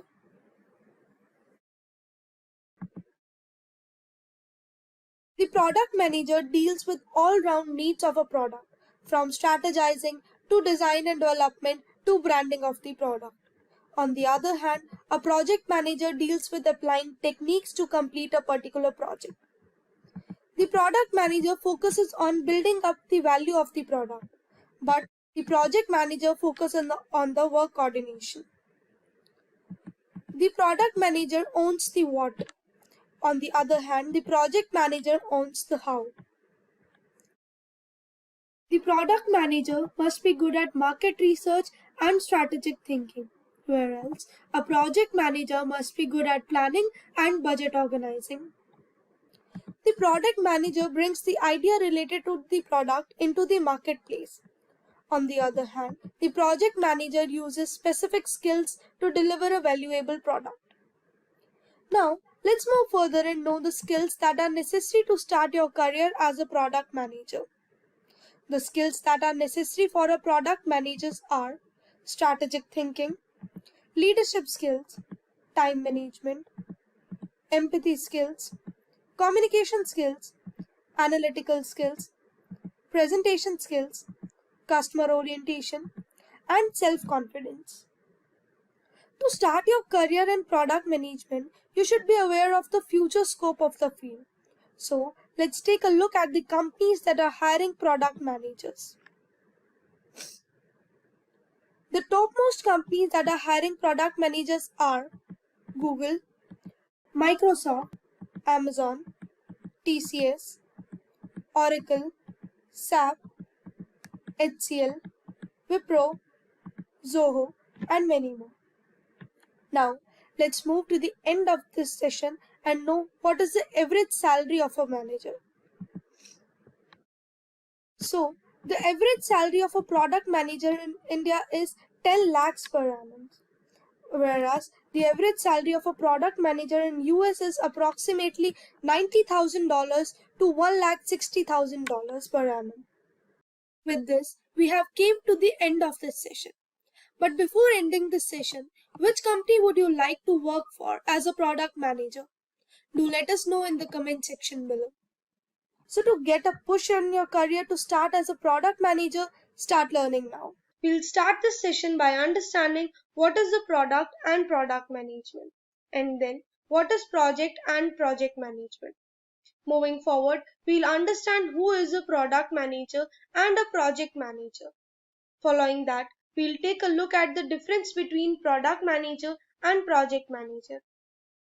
Next, we'll have a detailed look at the roles and responsibilities and the skills required to start a career as a product manager and a project manager. For choosing any professional career, it is important to have certified knowledge of that profession. So we'll also take a look at the certifications required for both product managers and project managers. We'll also talk about how a product manager and a project manager work together. And stick till the end because we'll wrap up this session by talking about the salaries of a product manager and a project manager. So without any further delay, let's get started and know What is a product? A product is offered to deliver its services to the users by putting efforts to be produced. For example, Google Maps for directional services. It can also be defined as a tangible item that an alliance creates to serve the customer's need. For example, Uber for taxi services. A product is designed to create customers' value by solving their problems with convenient evolution. And it doesn't have any explicit life cycle and has more permanence, which means that a product doesn't have any fixed end date and needs continuous discovery and development. Now let's understand what is product management. So, product management is managing the process of the product throughout the life cycle, from strategizing, designing, and development to branding of the product. The product management involves strategizing products to enhance the profit of the business, creating customers' value, creating roadmaps to get a clear idea of how to design and develop the product, specifying functional requirement and creating blueprints, and development of the product as per the requirement. And once the product is developed, it is necessary to take customers' feedback, and then only the price of the product is finalized. Now that we have an idea of product and product management, let's take a look at what is a project. A project is something that results in the product as an outcome. It is a fleeting effort commenced to construct a remarkable product or service. It can also be defined as the process of providing services to the user by focusing on scope, resources, and quality of the output. All the products have a team to work on, a budget to complete the task under a specific amount, a schedule to follow, and some expectations to meet the need of the customers. We can also determine a project as the process of executing a plan which involves taking requirements of the customers and building the solution. Projects are the temporary efforts to meet the need of the business to organize by providing services to the user. Now let's move further and understand what is project management. So, project management is defined as the process of planning and organizing the resources of the company to complete a specific task. Project management plays the same role irrespective of the belonging industry. It is the role that specifies product of an organization. The main objective of project management is to determine the goals and objective of the project. It also creates a quality assurance check to ensure the standards of the project. It is the approach of applying skills and techniques to complete a project as per customer's requirement. And it helps to get a predictable project planning and execution process. The primary constraints of project management are time, cost, scope, and quality. Now let's know more about product and product managers. So let's move further and understand who is a product manager. A product manager is a person in an organization that is responsible for product development as per the customer's requirement. The manager allows the task to the development team and manages the coordination regarding the product developed between the customers and the developers. The product manager monitors the product and the market and develop the competitive analysis. The product manager is an association between the business, developers, and the users of the product. Now let's understand who is a project manager. A project manager is an individual who plans and organizes the resources needed for the project and looks after the specific need of a project of an organization. The product manager determines the goals and objectives of the project by approaching skills and techniques needed to complete a particular project. The project manager helps to get a predictable project planning and execution process. The primary task of a project manager is to determine the scope of the project by using different methodologies of product management. For example, Agile, Scrum, Prince2, etc. The manager leads the project throughout the life cycle of the project, from initiation to planning to executing to monitoring and controlling to closing of the project. Now, let's move further and understand the difference between a product manager and a project manager. The product manager deals with the all-around needs of the product, from strategizing to branding of the product. On the other hand, the project manager deals with applying techniques to complete a particular project. The product manager focuses on building up the value of the product, but the project manager focuses on work coordination. The product manager owns the what, and the project manager owns the how. The product manager must be good at market research and strategic thinking, whereas the project manager must be good at planning and budget organizing. The product manager brings the idea related to the product into the marketplace. On the other hand, the project manager uses specific skills to deliver a valuable product. The product manager deals with the external market operations, whereas the project manager deals with the internal operations of an organization. The product manager manages the product till its complete success, whereas the project manager manages the project till it's delivered to the customers. So far we have understood about product managers and project managers. So here's a question for you guys. What is the another title for a project manager? Do let us know in the comment section below. Now let's take a look at the responsibilities of product managers. The product manager manages the product throughout the life cycle, from initial stage of planning to the final stage of complete success of the project. The product manager strategizes the product by planning for the particular product. It's the product manager's responsibility to create customers' value by fulfilling the customer's requirement for a product. And the manager builds the roadmap for a product following which the product is created. The manager manages the specifying functional requirements to lead the team about the product. And the manager continuously manages and monitors the development of the product. And once the product is approved, it is sent out in the wild for branding and launching into the market. Let's proceed and know the responsibilities of project manager. The project manager evaluates the initial intakes that are necessary for a project. To finish the project on time, the project manager makes sure that the project is delivered to the customers on time. To manage the performance of the team by continuously monitoring and controlling the work in the team. To manage the proper communication and coordination in the team.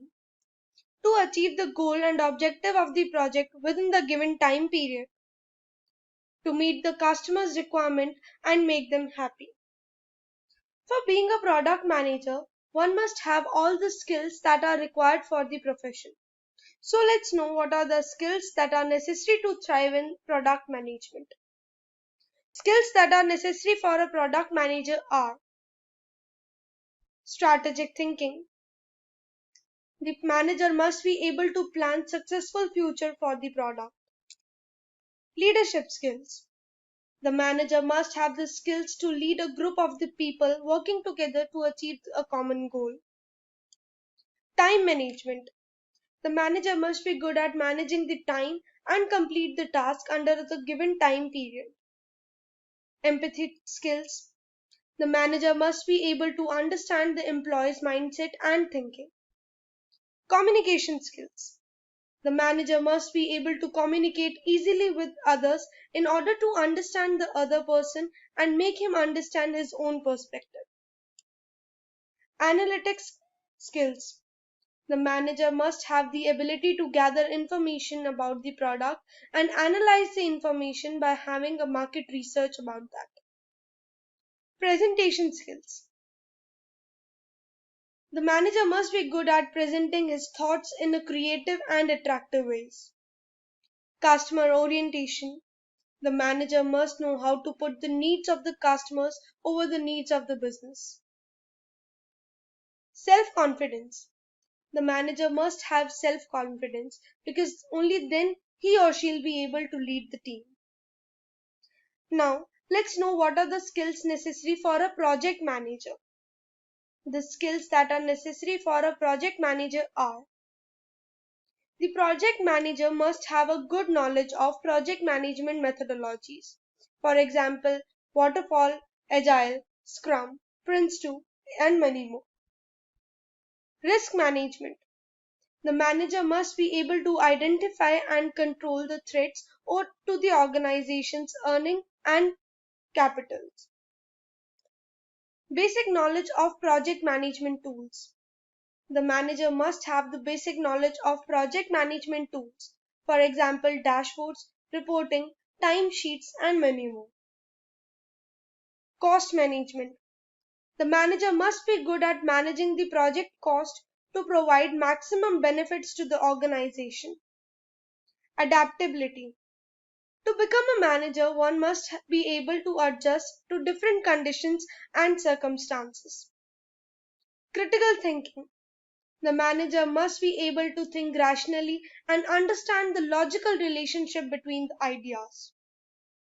Now let's move on and know what are the certifications available for a product manager. The certification that fits best for product managers are: Product School Product Management Certification. The Product School offers two types of product management certification. One is Product Manager Certification and the other one is Senior Product Manager Certification. The Product Manager certifications help learners to learn how to build digital product end to end, from discovery to optimization, and to develop a portfolio project with the help of your instructor. And the Senior Project Manager certification assists the product managers to enhance your technical hard skills and learn to leakage advantage to make informed decision and build strategic skill set to help guide your team in context of the marketplace. Pragmatic Institute Project Management Certification. The certification concentrates on defining the roles and responsibilities, focuses on the right feedback from the right sources, and building buyers' products. It also pledges the product managers will accumulate functional skills, tools, and templates in the field of management. The institute has its branches in over 50 plus countries and have over 10,000 plus hiring companies covering the topmost MNCs as well. The institute provides provision methodologies, adaptable resources, battle-tested strategies, and the world-class support to the organizations. Simplilearn Professional Certification in Product Management. Simplilearn's professional certification in product management is one of the top 4 worldwide certified programs in product management. This course is in partnership with SP Jain School of Global Management and involves 4 months of rigorous live training with SP Jain top faculties across Australia, Dubai, and India, along with live sessions from top product leaders. This program prepares you to become a product manager via an exhaustive curriculum covering all the aspects of product management and educates you on the latest industry trends, advancements, and related industry applications from top products experts via live sessions. The program provides a 150% salary hike and is connected with 2,900 plus hiring partners. The program will take you towards product strategy, new product ideations, product development, product lifecycle management, designing thinking, UI UX, and many more different concepts of product management. The top companies that are hiring product managers via the Simplilearn product management course are Amazon, Microsoft, Google, IBM, Adobe, LinkedIn, Deloitte, Airbus, and many more. Now let's take a look at the certifications available for project managers. The certification that are fit for project managers are Project Management Professional, that is PMP. Project Management Professional is an international acknowledged professional designation proposed by the Project Management Institute. Gaining a PMP certification can help you in acquisition in your professional and personal growth. The PMP certification can help you showcase your skills and get your work globally recognized. It allows you to prove your experience and competence to lead and direct projects. PMI Agile Certified Practitioners. The PMI ACP training empowers you to become a skilled Agile professional with knowledge of broad range of Agile methodologies. ACP is PMI's fastest growing certification, and recently ACP PMI has been updated with additional of the Agile Practice Guide. Certified Association in Product Management. The Certified Association in Project Management is a vendor-neutral entry-level certification to help individuals formulate project management skills. It is one of the several certifications issued by the non-profit Project Management Institute, that is PMI. Certified Scrum Master. The CSM certification course is focused on providing an improved understanding of Scrum methodologies and their implementation. It helps you to become a certified Scrum Master, a designation offered by Scrum Alliance to which who you have completed a CSM certification course and demonstrate their understanding by passing the exam. Project in Controlled Environments. It is also known as PRINCE2. PRINCE2 or Project in Controlled Manner Environment certification is a process-based project management method that offers a systematic approach to delivering a successful project with clear templates, processes, and steps. So far we have understood a lot about how product managers are different from project managers. Now let's understand how product managers and project managers work together. So, a product manager sets the trajectory for a project by creating visions of the and goals by doing market research and knowing the customer's requirement. And the project manager brings these visions and goals into the reality by working on the projects and develop the products. With this, we have came to the end of this session. But before we wind up, let's know what is the average salary of product managers and project managers. The average salary of product manager in India is approximately 10 lakhs and in US is approximately $90,000 to $1,60,000. The average salary of project managers is 10 lakhs in India and in US it is $75,000 for a freshers and $140,000 for an experienced person in US. Let us know which profession you are aiming for. Do let us know in the comment section below. Hello, everyone. It's a pleasure to welcome you to our new session where we will discuss product management metrics and KPIs. In this video, we will discuss the top metrics and KPIs to measure the success of a product using key performance indicators. KPIs are crucial because they provide a benchmark against which to measure your performance going forward. KPIs make it obvious whether or not you are succeeding in your objectives.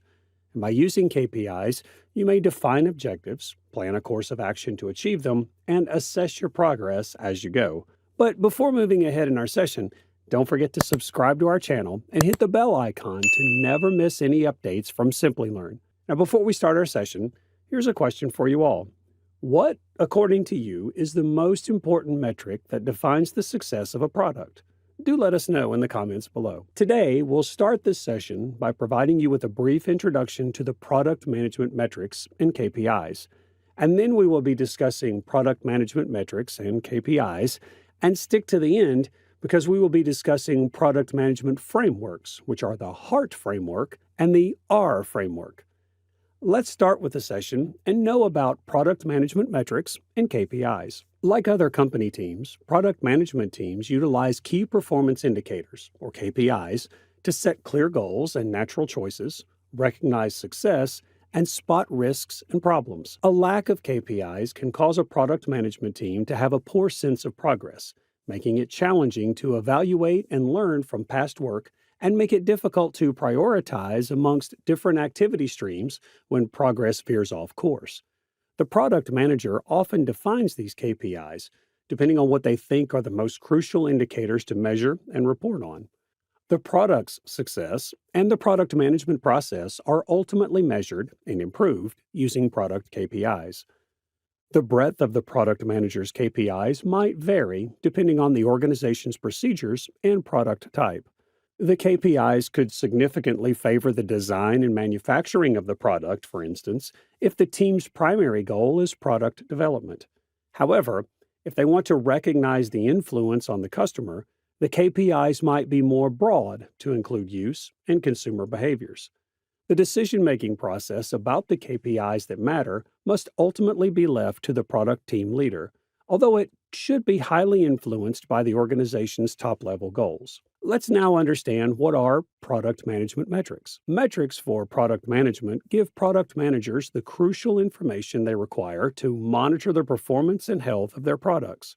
Your product is more likely to offer accurate insights on what adds value to your current users and help convert potential users by setting and tracking the proper metrics. Product metrics are used by product managers to recognize which features are most used, underused, or completely ineffective, finding out how customers interact with a product, find out how frequently people return after registering, test how well your product is received by customers, identify the user cohorts that are power users, and others. There are 5 basic metrics that are used to measure the success of a product. The very first metrics of product management are growth and activation. In product management, growth refers to boosting the utility and user base of an already existing product. Product management seeks to make an existing product more successful as opposed to conventional product management, which focuses on managing all operations necessary to bring a lucrative product to the market. To maximize user retention during onboarding and the initial hours or days, the term activation is used. Onboarding customers with less friction, educating them about the benefits of your product, and gaining their early commitment are all examples of activation goals. This holds several KPIs: number of users per session, traffic, churn rate. The next metric used for product management is retention. The capacity of a business or product to keep customers over time is referred to as customer retention. If a business or product has a high customer retention rate, it implies that consumers keep utilizing or repurchasing that good or service. Low customer retention refers to the rate at which consumers discontinue utilizing or purchasing a company's goods or service. Effects of retention, total company growth, and client loyalty. When considering extra products or services, loyal clients are more inclined to stay with a reputable business. Retention as a metric holds CRR, CLTV. The next metrics we are going to discuss is engagement. Measuring user involvement enables you to determine whether customers value your offering.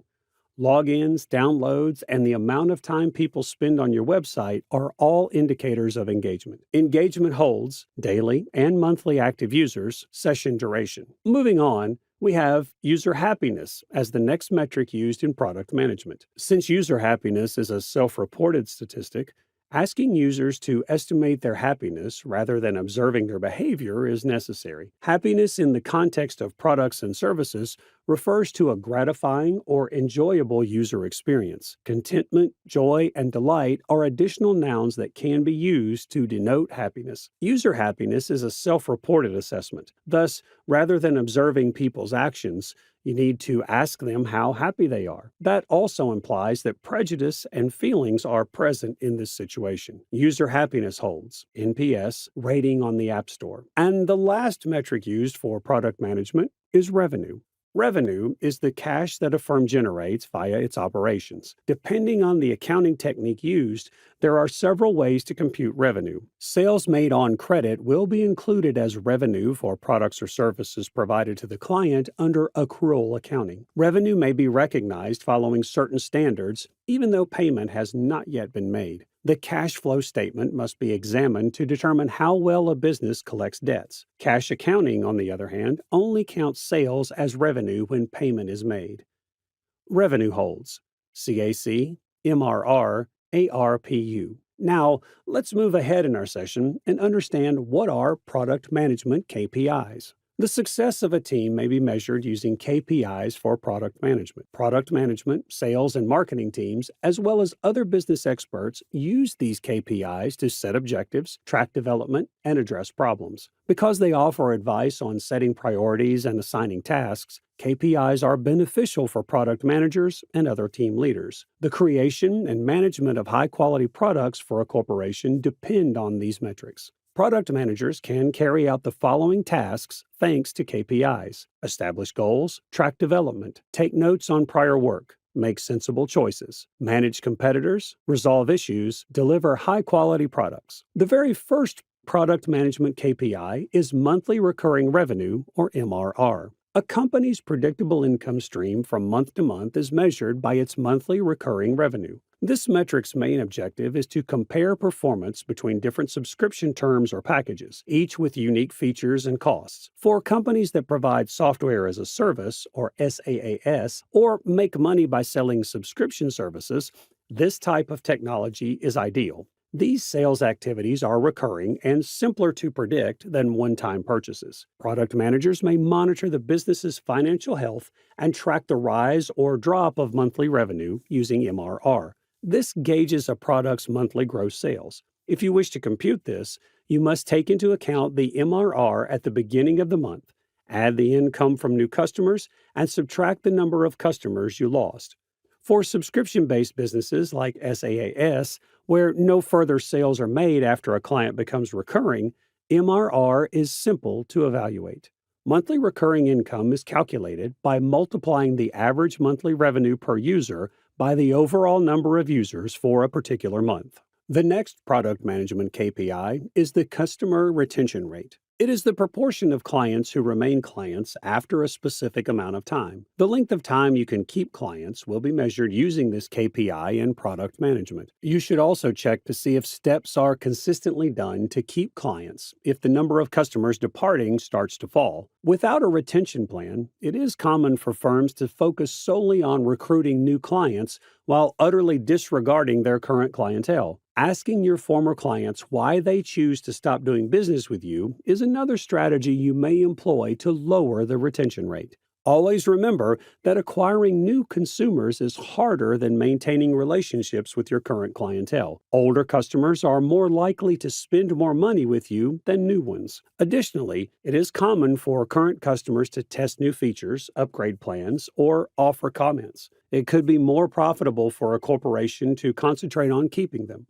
The retention rate is equal to customers at the end of a period minus new customers divided by customers at the beginning of the period times 100. Moving on, the next product management KPI is the Net Promoter Score. The number of current customers who are likely to recommend your product to a friend or colleague is measured by a KPI called Net Promoter Score. It keeps track of the number of consumers that aren't interested in your goods, or detractors. Customers who give you a rating of 9 or 10 are the ones who will remain loyal to you. They sing psalms about your brand and are referred to be promoters or advocates. NPS equals the ratio of promoters to detractors. The specific definition of a good NPS score is ill-defined. The ideal NPS score does not exist. Depending on the industry, it varies. A firm in the electronics sector can have a higher NPS score than one in the telecom sector. The percentage of patrons who are inclined to suggest a product or promoters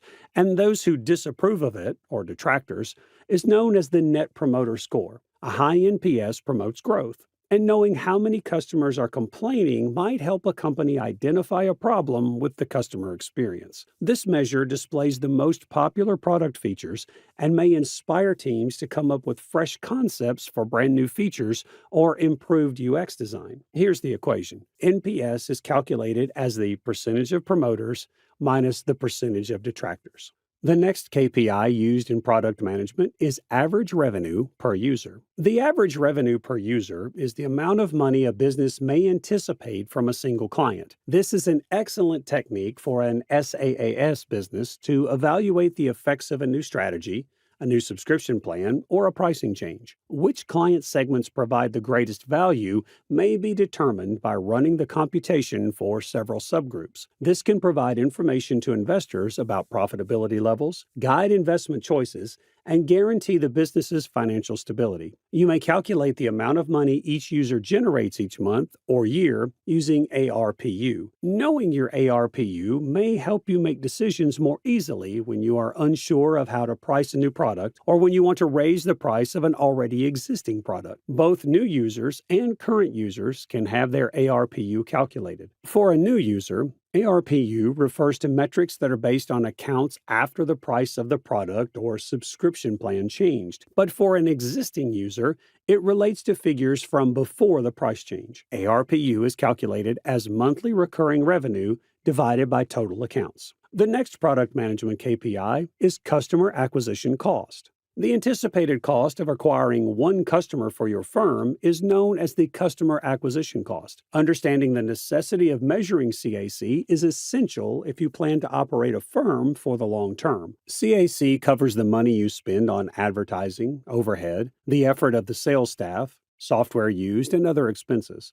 Only after you can figure out the entire amount spent on each client will you be able to estimate how much you will need to spend moving forward on bringing in new business. The cost of luring and acquiring a new talent is known as the customer acquisition cost. This includes the time, materials, cash, and effort needed to create leads and turn prospects into paying customers. The customer acquisition expenses might include the price of marketing supplies, sponsoring costs, cost of software marketing, salary levels for sales and marketing staff. CAC is the sum of all past and present cash outlays divided by the total past and present customers. The next product management KPI is customer lifetime value. You may estimate a customer's lifetime value to determine how much revenue they will provide overall. In essence, it provides you with a general sense of how much income you may expect from a client before they quit doing business with you. Customer lifetime value is a common metric for determining the potential revenue a business might derive from a client over time. The term customer lifetime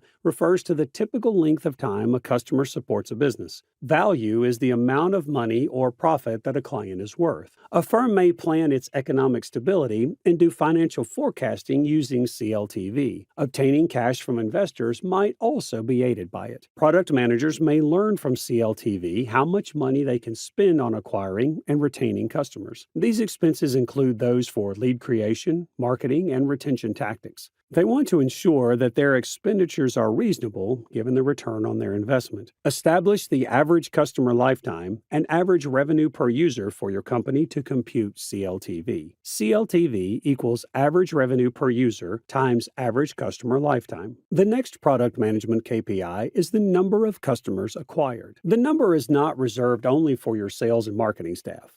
The quantity of customers you have obtained is a good sign that your product is successful. If the discrepancy between the amount you anticipate and the actual acquisition is significant, either your skills have been overestimated or the product hasn't yet gained much traction. You may use this to identify areas where the product may be improved. Learn more about the reasons why your product failed and then act right away to redesign it to get a broader appeal. The number of new users, new user percentage, and percentage rise in user base are a few of the product management KPIs to monitor that are connected to the acquisition. The next KPI used in product management is bounce rate. The percentage of people that visit one page on a website or app before leaving quickly is known as the bounce rate. This measure gives essential information about how users behave while interacting with a company's digital content. If a business has a high bounce rate, it should look for strategies to hold users' interest for longer.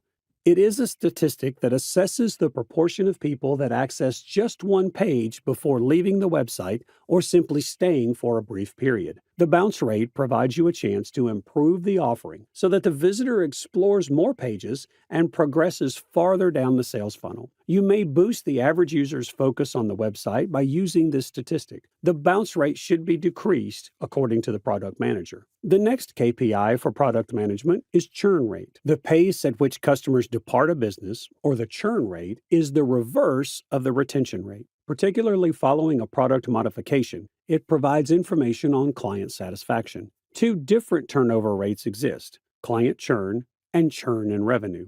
Customer churn refers to the number of users who have ceased using your services or canceling their subscriptions. The business's revenue lost as a result of client churn is measured by revenue churn. While we would suggest focusing more on customer turnover than revenue churn, the latter is still crucial because it may reveal a lot about customer happiness. Customer churn rate equals customers lost divided by total customers.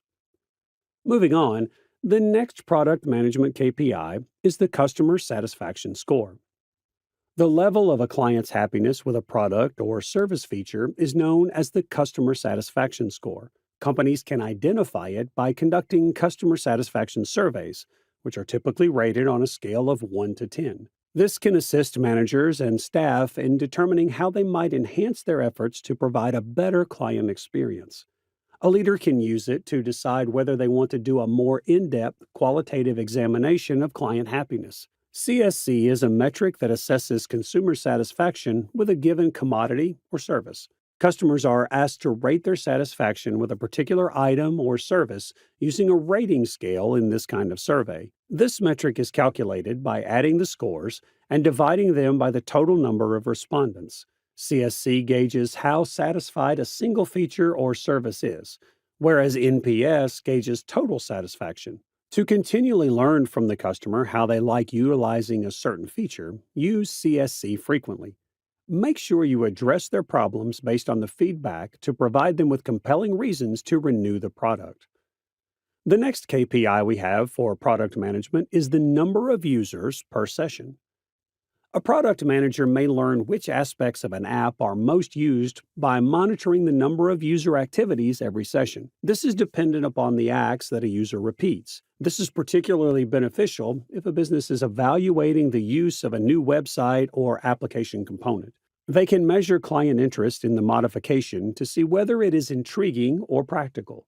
KPIs are used to monitor if a product is still meeting client demands. This KPI monitors user activity on your website and mobile application. Any action they do and the characteristics they employ fall under this category. This is a potent KPI that may direct your approach to feature uptake. The next KPI is traffic. The volume of users who locate and assess websites are referred to as traffic. It may be organic, emerging spontaneously, or it may be paid, emerging as a result of sponsorship of content or the purchase of advertising space by a business. People that are in traffic are typically curious about a company and may eventually make a purchase. This is a useful indicator for assessing the success of your internet marketing. Additionally, it may be eye-opening to know where your traffic comes from. You will be able to identify the most effective channels for you when you measure sponsored traffic. You will be able to identify which platforms perform best and which don't, if you have a variety of channels where you post content to generate organic traffic. Analyzing this measure will be fun for your marketing team. You should ask the user why there isn't more active participation if you see that the engagement rate is low. Send your clients questionnaires to learn where you are falling short and how you can enhance their experience to encourage them to utilize more of your product. Moving ahead, the next KPI used for product management is session duration. The amount of time a person spends interacting with a website during a session. Strategies to monitor the use of digital products include this kind of measure. Although revenue is not measured, customer involvement is, and this has a big influence on sales. The more a customer engages with a business's website and digital content, the more probable it is that they will purchase anything from that business. Online resources may offer vital information to prospective customers about the goods, goals, and values of a business. Longer session times demonstrate user interest in a website, which is beneficial. The success of a marketing campaign may be measured by user interactions, which can also foster brand loyalty. These kinds of measures that are centered on the customer are great strategies to increase financial performance. The number is crucial because it lets you know how valuable the information in your offering is. In the end, it will have an impact on client loyalty and retention rate. Adding new videos and links and enhancing your website's general design are the only ways to improve it. Session duration equals the total time users spend on your product divided by the number of users. The other KPI is daily and monthly active users. How many active daily and monthly users you have is an important product consumption measure. It demonstrates whether your product is compelling enough. You must select a time frame and kind of interaction when defining active users. Users are active if they complete the interaction within the specified time frame. You can think of them as inactive users if they don't. The number of unique users that visit your digital product on a daily or monthly basis is tracked by the daily active user and monthly active user counts. Daily active users are the daily total of active users. Users who are active each month are counted as monthly active users. To get a clear picture of how engaging your product is, compare your active users, daily and monthly, to your entire user base. The last KPI used for product management is rating on the App Store. Users may give your app a star rating on a scale of 1 to 5. The summary rating of your app, which appears on your product page and in search results, is based on user ratings. When you publish a new version of your app, you have the option to reset the summary rating, which is unique to each region on the App Store. However, we advise being cautious when using this function.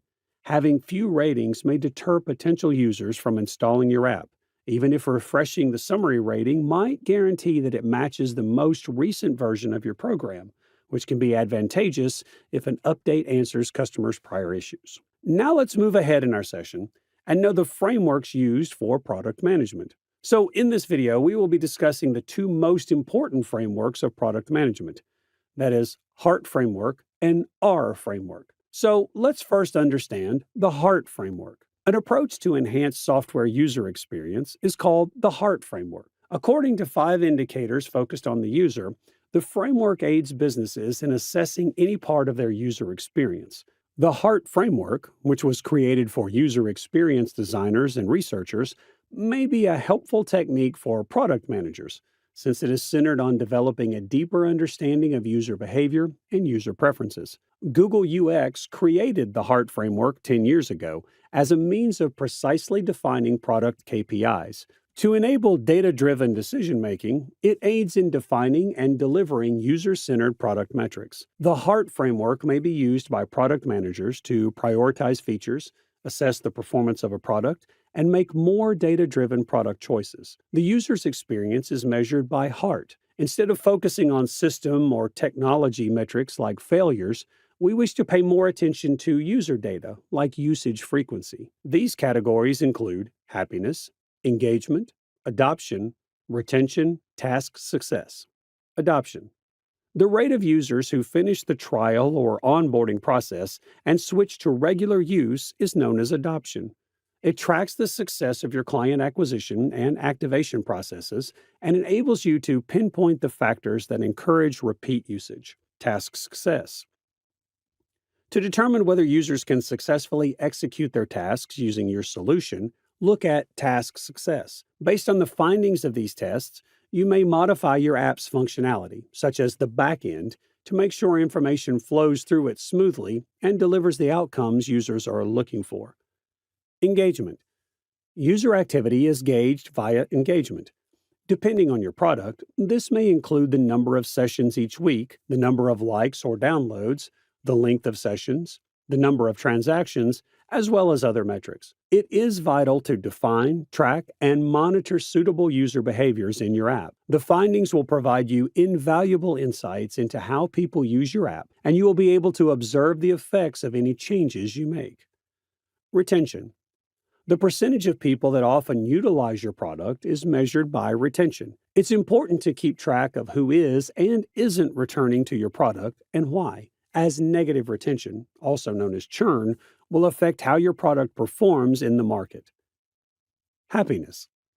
Users' levels of happiness reflect their opinions of your product. It is a way to gauge how satisfied users are, and methods include surveys, in-app reviews, and Net Promoter Score, or NPS. This is quite helpful when determining how customers feel about the most recent version of your product or the addition of a new feature. This may then affect the features you decide to preserve and the ones you decide to create. Now, coming toward the end of our session, let's learn about the R framework. One of the most often used frameworks for measuring growth and success in SaaS and startup businesses is the R model.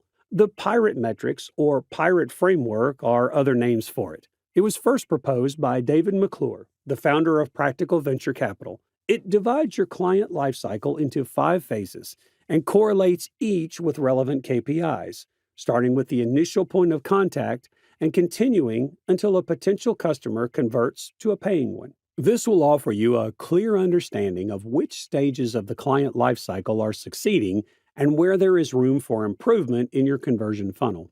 R is a startup metric approach created by entrepreneur and angel investor David McClure, often known as startup metrics for pirates. You may improve the user experience for your customers by using these metrics, which reflect all consumer activity patterns. They let you measure conversions more accurately and concentrate on the best channels. The nicest part about R is that it doesn't require any technological expertise, making it simple to comprehend for both seasoned entrepreneurs embarking on new projects and for newcomers with brand new enterprises. In short, it exists to assist you in making better data-driven decisions and achieving success by maximizing each of the 5 criteria. And if you comprehend them, you'll be able to see any issues with your startup straight away, as well as what specifically isn't working and how to correct it. By doing this, you may prevent basing choices on guesswork or on bad information. The 5 stages of your client's lifecycle are referred to as R, which are acquisition, where do customers come from; activation, the process of converting acquired clients into engaged ones; retention, how to entice potential clients to return; referral, techniques for encouraging clients to endorse your offerings; revenue, how to convert prospective clients into paying clients; acquisition. In essence, you want individuals to register for something. For instance, you could want someone to register for a free trial. Keep up strong traffic acquisition. You need to make sure your website is receiving qualified leads. The fact is, if you have a good amount of focused visits each month, you don't need a ton of leads to obtain clients. Save your time. Establish your target demographic and conduct a campaign to build anticipation for the launch. When customers are waiting for your product to launch, gaining new customers will be simpler. You must provide your audience with value if you want your advertising to be effective. For instance, you provide an automated email marketing service. In this situation, a smart place to start is an online network for experts in email marketing. To pique interest and discreetly promote your product to the audience, publish engaging pieces regarding email marketing growth techniques. Activation. The value and happiness a firm provides at this stage mark the beginning of a connection with a consumer. And whether or not that relationship progresses further down the funnel will depend on those factors. The number of people who do a certain action, such as seeking additional information, subscribing to a YouTube channel, or making a purchase, may be used to assess activation. The number of customers or users who have been activated would be divided by the total number of people that viewed the website, or etc., to arrive at a formula that would be helpful at this point. Retention. Retention is essential to economic success for any organization that wants to endure for a long time. This is because the most significant measure of how much people value your product or service is retention. Depending on the pricing range of your goods, attracting first-time buyers or customers may not be challenging because people make impulsive purchases every day. A subsequent purchase or engagement, however, shows that the customer was satisfied and that the item or service matched their needs. Businesses use many techniques for measuring retention, however, such as annual recurring revenue, monthly recurring revenue, customer churn, repeat purchase ratio, and time between purchases may be approaches to gauge client base retention. Referral. Referrals are one of the last components of the pirate funnel. It is crucial to remember that many graphic representations of the funnel include an arrow called acquisition that loops up from the bottom back to the top. And this is because a perfect funnel would be a loop or a customer cycle that keeps bringing in new clients while maintaining existing ones. Successful referrals may be especially crucial since they are a less expensive method of acquiring customers than traditional marketing. And because of the impact of family and friends, they are frequently predisposed to brand loyalty if individuals in their circle are already customers. There are no ideal measures for this statistic. However, several metrics, such as number of active users sharing invites, can assist a firm when they start tracking referrals. Many times, people fail to mention that they were recommended, or a user who receives an invite from a friend may take months or even years to activate. Nevertheless, a good referral program may be demonstrated by reduced customer attrition, sustained growth, and overall program success. Revenue. Although money is transferred earlier in the customer lifecycle, revenue may be unreliable if the preceding phases aren't completed and measured. For this reason, revenue is frequently shown as the last step in the pirate funnel. Rapid revenue production is less important for a company's success than effective marketing and initiatives to keep customers and get them to recommend others. The ability to track income correctly is essential for a business to succeed. And while being aware of total revenue after costs is crucial, it only represents a small portion of the full picture. To get a full view of a company's success and make informed financial decisions, it's important to evaluate income across a variety of user, product, and service categories. So far, you've learned a lot about product management metrics and KPIs. So here's a question for you all. Which metrics would you prefer to measure a product if it's good to go or not? Do let us know in the comments below. And if you have any questions regarding product management metrics or KPI, then do let us know in the comments below. Product managers and product owners are two terms that may sound quite similar, but when it comes to roles and responsibilities and the work focus, both terms are way too different from each other. So let's move ahead with this session and understand the difference between product managers and product owners. But before moving ahead, don't forget to subscribe to our channel so that you never miss an update from Simplilearn. And before we move on with our session, here's a question for all of you. Which organization are you planning to join as a product manager? Do let us know in the comments section below. Today we'll start this session by understanding who is a product manager, and then we'll understand who is a product owner. Moving ahead, we'll understand what is the focus of both roles, and then we'll know the skills necessary for a product manager and a product owner. Then we'll understand the difference between product managers and product owners. And then we'll discuss the switching in the roles. And then we'll understand, does an organization need both roles? And stick to the end, because we will wrap up this session by talking about the salaries of both product managers and product owners. Now let's start this session and understand who is a product manager. A product manager is the one who defines what success looks like for a product, articulates what that success looks like in terms of a product, and rallies a team to make that vision a reality. They do this by determining the customer need and the more significant business objectives a product or feature will accomplish. Product management is responsible for strategically directing the creation, introduction to the market, ongoing maintenance, and enhancement of a company's products. The long-term strategy, product vision, market trends, and the discovery of new opportunities are the primary responsibilities of a product manager. To ensure a product's effective launch, product managers oversee tasks and groups of people. In addition to conducting user research, this expert sets a long-term product strategy and a product roadmap, and decides which features to include. Although it's frequently not clearly defined, the position of a product manager, or PM, is crucial and critical in many businesses. All product managers lead the development of products and are ultimately in charge of the success of those products, even if the duties of PMs vary quite a bit among industries and enterprises. Product managers monitor the market and conduct competitive analysis while serving as a point of contact between a company's business, its developers, and its customers. A product manager can be anyone with the right mindset who is curious and willing to learn.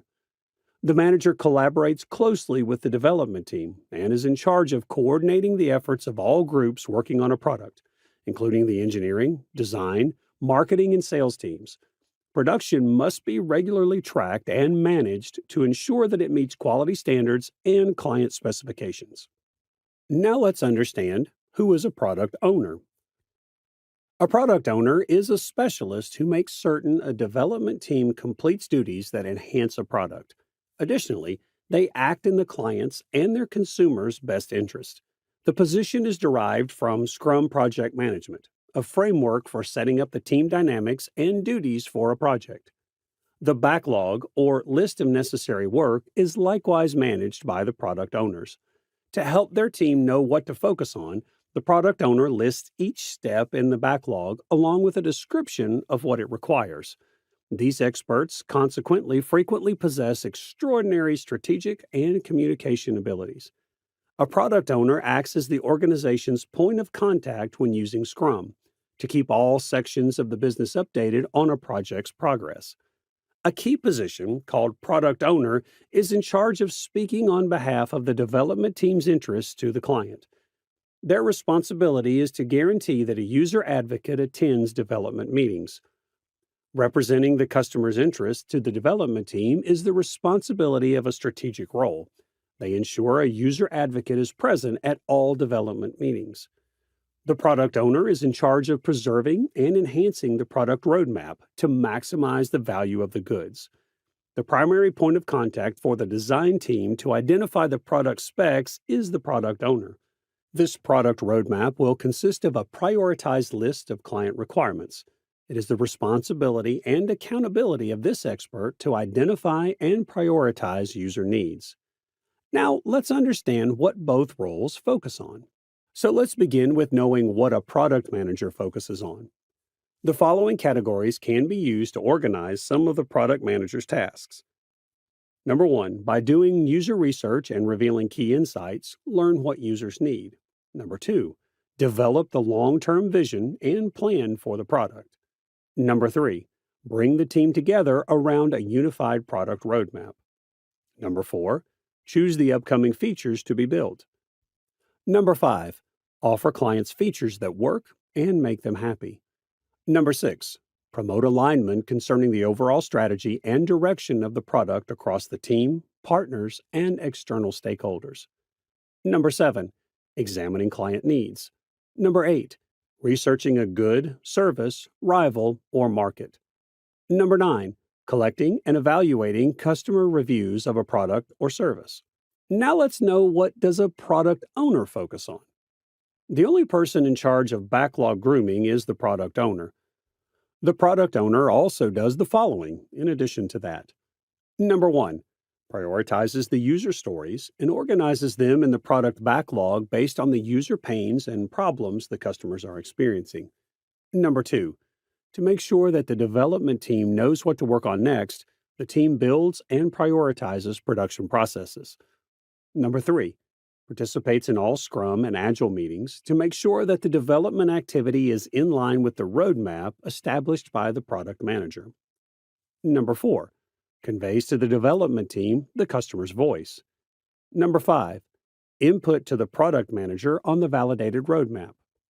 Number 6, transform the project manager's goals into actionable tasks. Number 7, make these jobs part of the employee's everyday obligations. Number 8, user stories should be written for the development team. Number 9, maximization of the value of the product produced by the development team's efforts.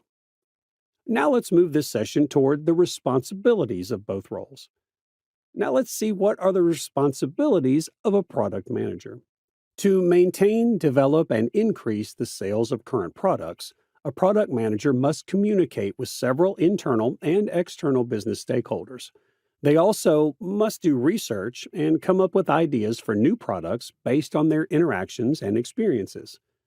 A product manager must do market research, undertake margin analysis, and evaluate performance to analyze product demand, positioning, and profitability, as well as forecast future trends.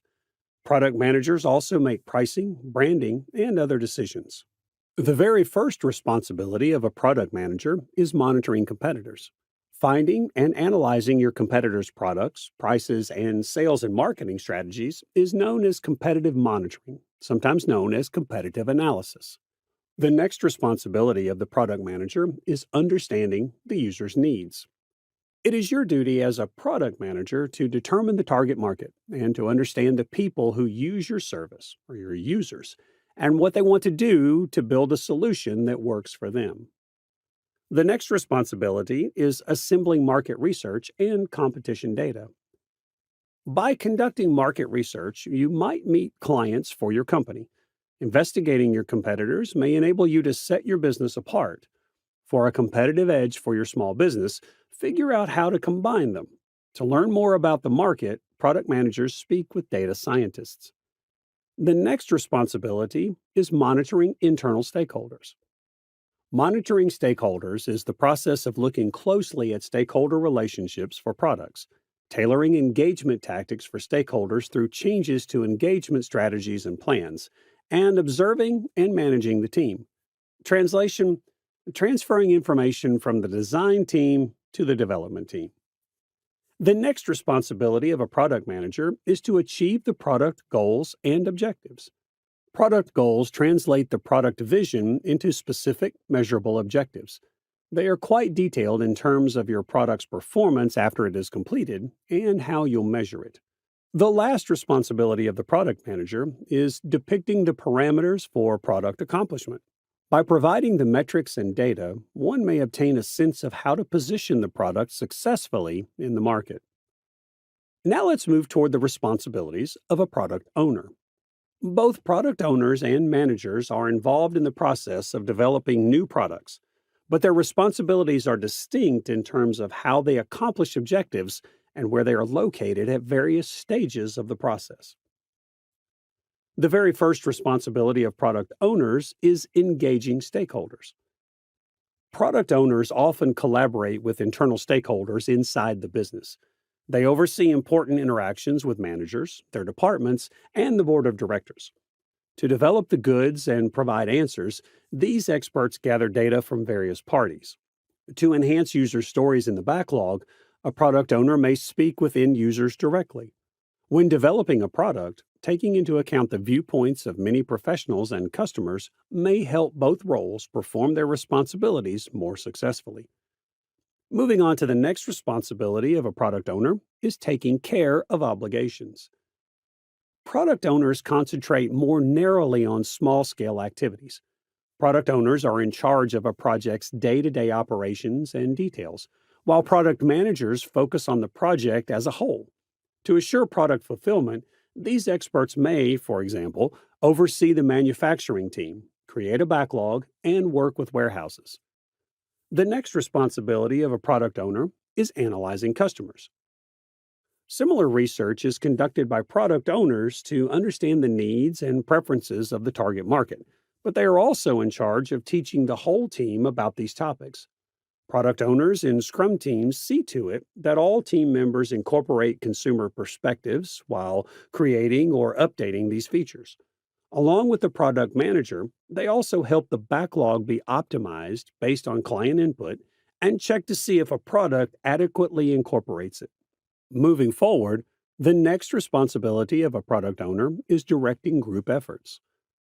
Product owners often collaborate with teams daily to make sure they correctly follow a plan and meet backlog requirements. As a consequence, they could collaborate with product managers to choose the most important features and the most suitable schedule. Additionally, these experts could let designers know what is expected of them and assist them in creating mock-ups or prototypes. The next responsibility of a product owner is product backlog management. The product owner must compile the backlog of items and prioritize them following the overarching strategy and corporate goals. The product owner will also need to map out project dependencies to determine the proper order of development. But the product backlog isn't just a list of things to accomplish. It's a dynamic document that has to be updated often in response to changing project requirements as it develops. And the last responsibility of a product owner is observing the stages of development. The product owner should devote a substantial amount of time to managing the actual creation of the product once the vision, strategy, and product priorities have been established. They play a significant role in all phases of the event, including planning, fine-tuning, reviewing, and sprinting. The Agile product owner collaborates with stakeholders throughout the planning phases to determine and arrange the tasks necessary for the following iteration. After that, they will get together with their team to polish the procedure, pinpoint any problems, and assist with the sprint.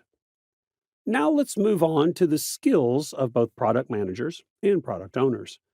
So let's begin with skills required by a product manager. Strategic thinking. Understanding your position in the market, concentrating on the goals, and seeing chances can help you plan and build tactics. Leadership skills. The capacity of a person to inspire and guide a team of others working together to accomplish a common objective. And time management. The capacity to effectively manage time so that the product may be delivered in the allotted time. Empathy skills. The capacity to relate to and comprehend the ideas and feelings of another person. Empathy requires placing oneself in the other person's position. Communication skills. How one interacts with others and the act of imparting knowledge. Our ability to communicate effectively allows us to provide information in a way that the audience can comprehend it. Presentation skills. The capacity to convey in an engaging, original, and visually appealing manner. Now let's move ahead and know the skills required by product owners. Design reasoning. To promote product breakthroughs, product owners must feel at ease creating hypothesis-driven development environments. Analytical skills. The management, evaluation, and approval of the product backlog should be the top priority for a product owner. For this reason, they need to be adept analysts who can review product problems and upgrades critically and come up with logical remedies rapidly. Cooperation abilities. Product owners, who act as liaisons between Scrum teams, must be at ease with continual engagement. They should prioritize cooperation and be at ease with delegating, dispute resolution, and interacting with people of all temperaments and emotions. Decision making. Another essential ability for product owners is decision making. The product owner, a senior member of a product development team, makes several choices every day, including choosing which items to add to the product backlog, how to rank them, and how to inform the team of these decisions. Resolution of disputes. The resolution of disputes is the capacity to resolve problems using established techniques or developing new ones. Because of the many parties engaged in the project, disputes may arise often for you as the product owner during the product development cycle. Aptitude for learning. One of the most crucial qualities for product owners to have is an aptitude for learning. It's crucial to be abreast of the most recent market trends, customer demands, and corporate requirements. Moving on with our session, let's understand the difference between product managers and product owners. Product managers have a greater strategic role. With broader corporate objectives in mind, they define and map out the product management process across the product lifecycle. Whereas product owners take on a more proactive role and prioritize immediate fulfillment. By creating customer stories the team can utilize to make more user-led decisions for product development, they assist in maximizing the value of the product. They concentrate on the market, corporate goals, and the product's vision. Whereas product owners collaborate with cross-functional agile teams to carry out these needs by converting the product manager's strategy into concrete activities. The why, who, and what are the responsibility of the product manager. Their roles reach might vary greatly or be very constrained based on a variety of variables. On the other hand, a product owner's scope is often smaller than a product manager's. Product owners are in charge of the how. Artifacts like a product roadmap, a product vision card, or a product requirement document are frequently the responsibility of product managers. Product backlogs, sprint backlogs, and the definition of done are just a few examples of the artifacts that product owners must create and manage. Product managers may oversee the product discovery procedure, enabling team participation. But on the other hand, many of the product ceremonies that take place throughout the product lifecycle, such as sprint planning and backlog grooming, also include product owners. The product manager is very knowledgeable about consumer goals and how to ease their problems. And the development team's customer expert is the product owner. The multidisciplinary product team is led by the product manager. They are ultimately in charge of achieving business and product objectives and also report progress to executives. Whereas the implementation activities are overseen by the product owner on the development team. To decide which features the development team will focus on next, they collaborate closely with the product manager and other product team members. Based on client feedback, the product manager fine-tunes and modifies the product strategy and vision. But product owners make sure that consumers' opinions are considered when choices about various products are made within the company. Long-term customer support and continuous product capabilities are priorities for product managers. Whereas product sprints and releases continue to get product owners short to mid-term attention. Plans and important business results are the responsibility of the product manager. Delivering value to the end users is the responsibility of the product owners. Product managers must communicate with the product teams, even if they are customer-facing. They must work on wireframes and prototypes and attend Scrum sessions. This is because it's up to PMs to determine the overarching vision, making it crucial to collaborate closely with the product teams. And product owners need to comprehend and sympathize with client needs. If they don't have this, every product they develop will continue to overlook different client pain issues. Now, the next phase is knowing the switch in the roles of a product manager and product owner. So the first question that arises is, can a product manager be a product owner? A product manager's role encompasses end-to-end product management, including feature functionality, product road mapping, and reacting to customer input, in addition to product development and Scrum. A product manager can also be a product owner because they have a common objective. While the two jobs have the same goal of recognizing client needs and turning those needs into technological requirements, their respective scopes and objectives differ. Leaders must thus decide which of these product specialists their company requires. And in same ways, the next question is, can a product owner be a product manager? So the answer is, a product manager and owner can be the same individual. There are undoubtedly many duties and objectives that overlap with both jobs. But because of this, it makes it logical that many businesses utilize a single person to meet the requirements of both positions and use the Scrum product owner as an agile product manager, as Roman Pilcher points out. But the thing that comes next in our mind is, does an organization need both roles? Instead of the titles that will be used, the true question regarding what a firm requires must start with what the desired product outcome is. Prioritizing business value comes first, followed by evaluating the responsibilities and procedures of the product management team to support those objectives. A business system that lacks flexibility frequently has structures and processes built into it.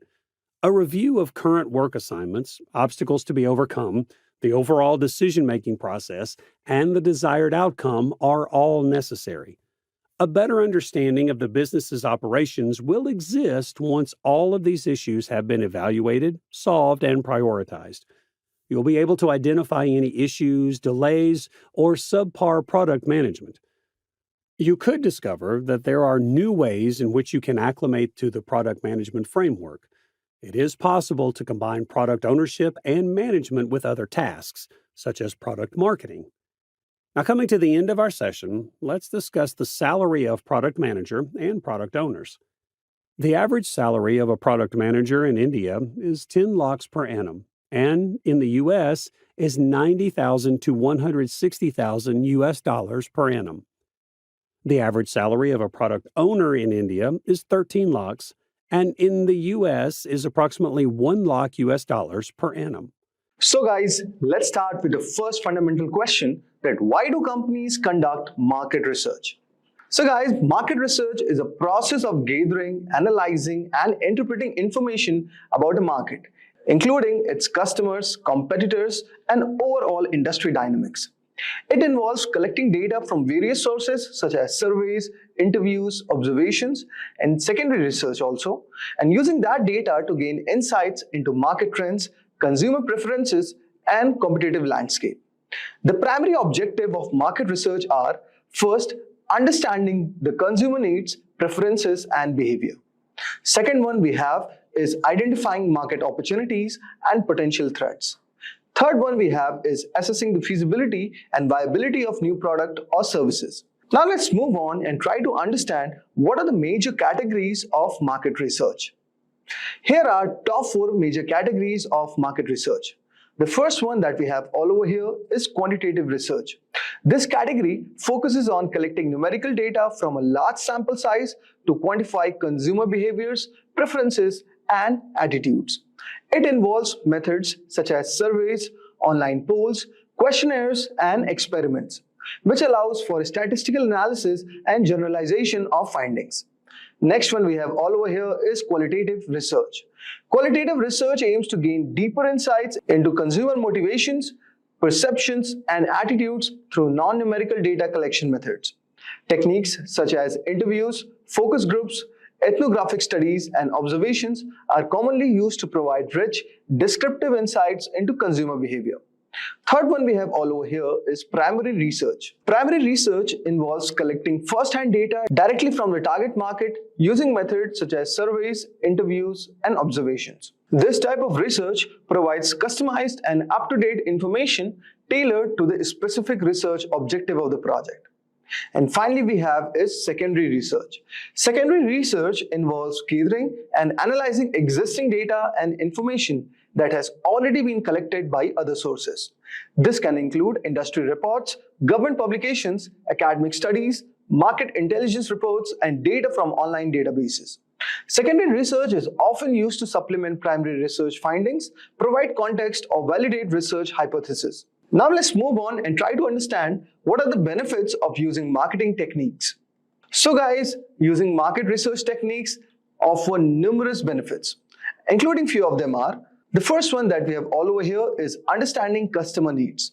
Market research techniques allows businessmen to gain insights into customer preferences, behaviors, and needs. By understanding what drives their target audience, businesses can develop products and services that better meet customer expectations, leading to increased customer satisfaction and loyalty. Second one we have is identifying market opportunities. Through market research, businesses can identify new market trends, niches, and opportunities for growth. By analyzing market data and consumer insights, businesses can uncover unmet needs or underserved segments, which allows them to capitalize on emerging trends and gain a competitive edge. Third one we have all over here is informed market decision. Market research techniques provide valuable feedback that can be used to inform product development efforts. By gathering insights from customers through surveys, interviews, or focus groups, businesses can identify product features, functionalities, and improvements that align with customer preferences and market demands. Next one we have all over here is measuring ROI. Market research enables businesses to measure the effectiveness of their marketing initiatives, product launches, or strategic decision by tracking the key performance indicators or KPIs and also conducting post-campaign analysis. Businesses can evaluate their return on investment and identify areas for improvement or optimization. Overall, market research techniques provide businesses with valuable insights, enabling them to make data-driven decisions, stay ahead of market trends, and maintain a competitive edge in today's dynamic business environment. Now let's move on and discuss about top marketing research techniques. Here are some of the top 8 marketing techniques. The first one that we have all over here is surveys. If I talk about surveys, guys, surveys are a research method which are used to collect data from sample of individuals by asking them questions about their attitudes, behaviors, preferences, or opinions. Surveys can be conducted through various channels such as online questionnaires, phone interviews, face-to-face interviews, or mailed questionnaires. Second one we have all over here is focus groups. Focus groups are a qualitative research method that involves gathering a small group of individuals representing a target market to participate in a guided discussion led by a moderator. Focus groups provide insights into consumer perceptions, opinions, and attitudes through group interaction and discussion. Third one we have all over here is social media listening. Social media listening, also known as social media monitoring or social media listening, involves monitoring and analyzing conversations, mentions, and trends on social media platforms to understand consumer sentiment, preferences, and behavior. Social media listening allows businesses to track brand mentions, monitor competitor activities, identify emerging trends, and engage with customers in real time. Fourth one we have all over here is experimental research. Experimental research is a method which is used to establish cause and effect relationships between variables by manipulating one or more variables, observing the effects on another variable. Experimental research involves control experiments conducted in laboratory or real-world settings to test hypotheses and draw conclusions about the effects of interventions or treatments. Next one we have all over here is data mining. Guys, you would have heard about data mining. Data mining is the process of extracting patterns, trends, and insights from large data sets using various statistical, machine learning, and data analysis techniques. Data mining allows businesses to uncover valuable insights about consumer behavior, preferences, and trends hidden within large volumes of data. Next one we have is observation. Observation is a research method used to systematically observe and record behaviors, events, or phenomena in natural or controlled settings without direct interaction with participants. Observation allows researchers to gather data about participant actions, interactions, and behavior as they occur in real time. Next one we have is public domain data. Public domain data refers to the information that is freely available and not subject to copyright or other legal restrictions. Public domain data can include government publications, open access research articles, historical records, and other types of data that are accessible to the public without restrictions. Next one we have all over here is competitive analysis. Competitive analysis is a process of evaluating and analyzing the strengths and weaknesses of competitors with a specific industry or market. Competitive analysis involves gathering information about competitors' product, pricing strategies, marketing efforts, and market share to identify opportunities and threats and inform strategic decision making. So guys, I hope so you would have got an idea regarding what are the top 8 marketing techniques that you can apply for your business. Now let's move on and discuss a case study of Apple, where we are going to discover how their market research made one of the most successful product, which is known as iPod. So guys, in the early 2000s, Apple revolutionized the music industry with the introduction of iPod, a portable digital music player. Apple's success with the iPod can be attributed in part to its meticulous market research and understanding of consumer needs. Before developing the iPod, Apple conducted extensive market research to identify opportunities in the digital music market. They recognized the consumers were frustrated with the existing MP3 players, which were often bulky and had limited storage capacity, and were difficult to use also. Additionally, Apple identified a growing demand for digital music downloads and recognized the potential for a device that seamlessly integrated hardware, software, and content. Apple's market research guided the design and development of the iPod, focusing on the key features that address the consumer pains, points, and preferences. These features include a sleek, portable design, a user-friendly interface with the iconic click wheel, and significant storage capacity to hold thousands of songs. Additionally, Apple partnered with the record labels to secure licensing agreements for its iTunes Music Store, offering consumers a convenient and a legal way to purchase and download digital music. The iPod was launched in October 2001 to a widespread acclaim, quickly becoming a cultural phenomenon and transforming Apple into a dominant player in the digital music industry. Apple's market research-driven approach enabled them to create a product that resonated with the customers, driving significant demand and establishing the iPod as a market leader in the portable music players for years to come. This case study highlights the importance of market research in understanding consumer needs, identifying market opportunities, and guiding product development efforts. By conducting thorough market research, companies like Apple can develop products that meet consumer demands and achieve commercial success in the competitive markets. Picture this. There's a team working hard on a cool new tech product. They are excited, but when they launch it, something's off. People aren't connecting with it like they hoped. That's where user personas come in. By really understanding who their users are, the team turned things around. Suddenly, the product wasn't just liked, it was loved. Here's the kicker. Studies show that using these user personas can make designing stuff way easier, like over 130% easier. But get this, most companies aren't using them. It's like having a secret weapon and not even knowing it. Our story, inspired by real events, shows just how important it is to understand the people using your tech. Crafting these user personas isn't just about being creative, it's about making sure your product speaks directly to the folks who will use it. It's a journey that can turn a dud into a hit. So as we dive into the world of user persona creation, remember, it's all about putting a human touch on technology, one persona at a time. Have you ever been curious about how tech giants like Spotify, Amazon, or Netflix seem to intuitively know your preferences, offering up songs, products, or TV shows that perfectly match your taste? The secret behind this almost psychic ability isn't a result of mystical foresight. It's the strategic use of user personas. If you want to know what user persona is, so user persona are semi-fictional characters that businesses create based on real data and insights from their actual or potential customers. These personas are crafted to represent key segments of a product's audience, including detailed profiles that encompass not just basic demographic information, but also behaviors, goals, needs, and pain points. For instance, consider Fitness Fiona.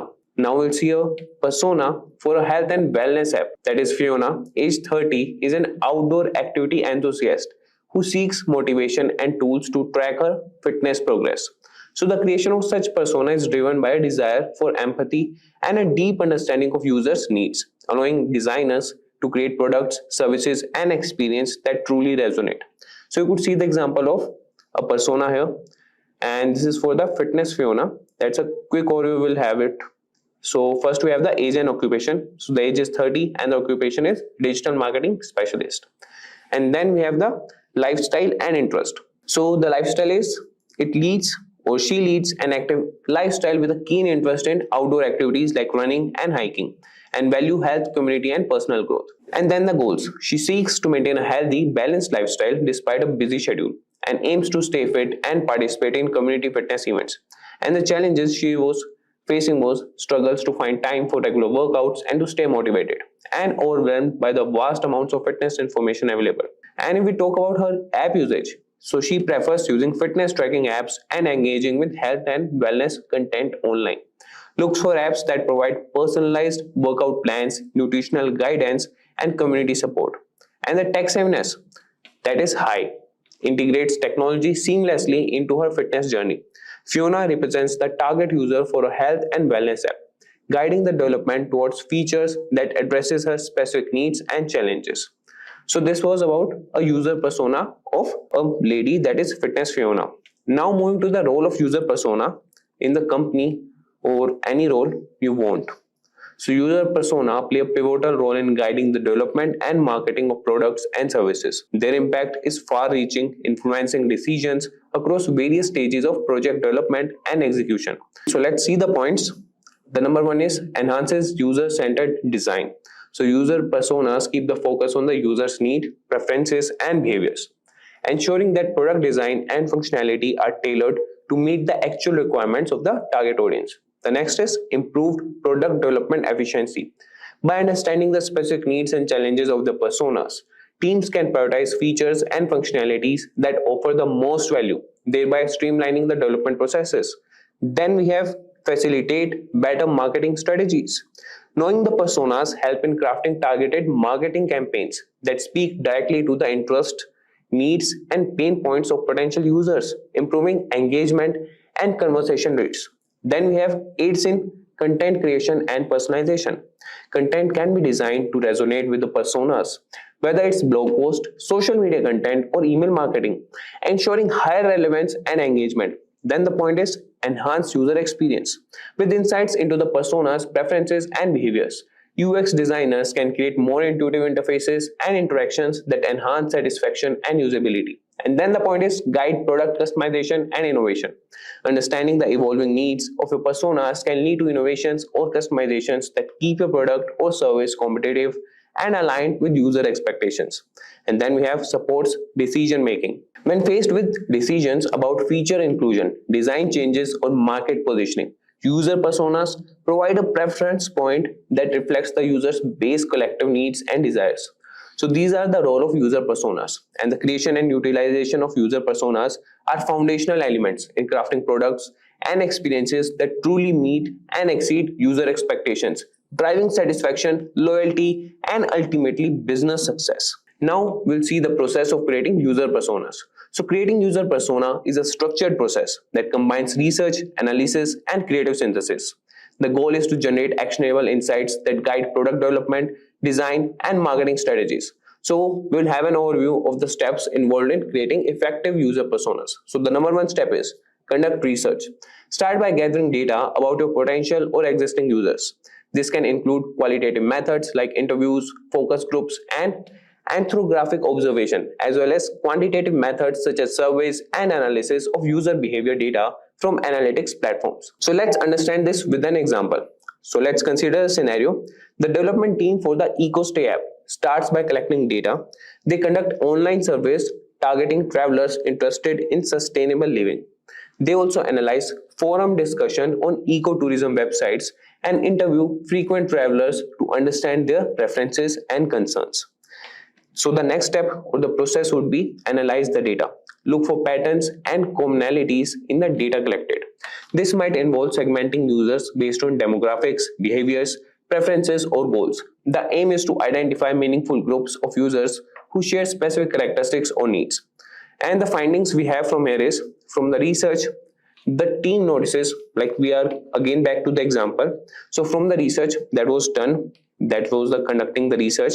So the team notices patterns. Many respondents prioritize sustainability but also express concerns about cost and the authenticity of eco-friendly claims.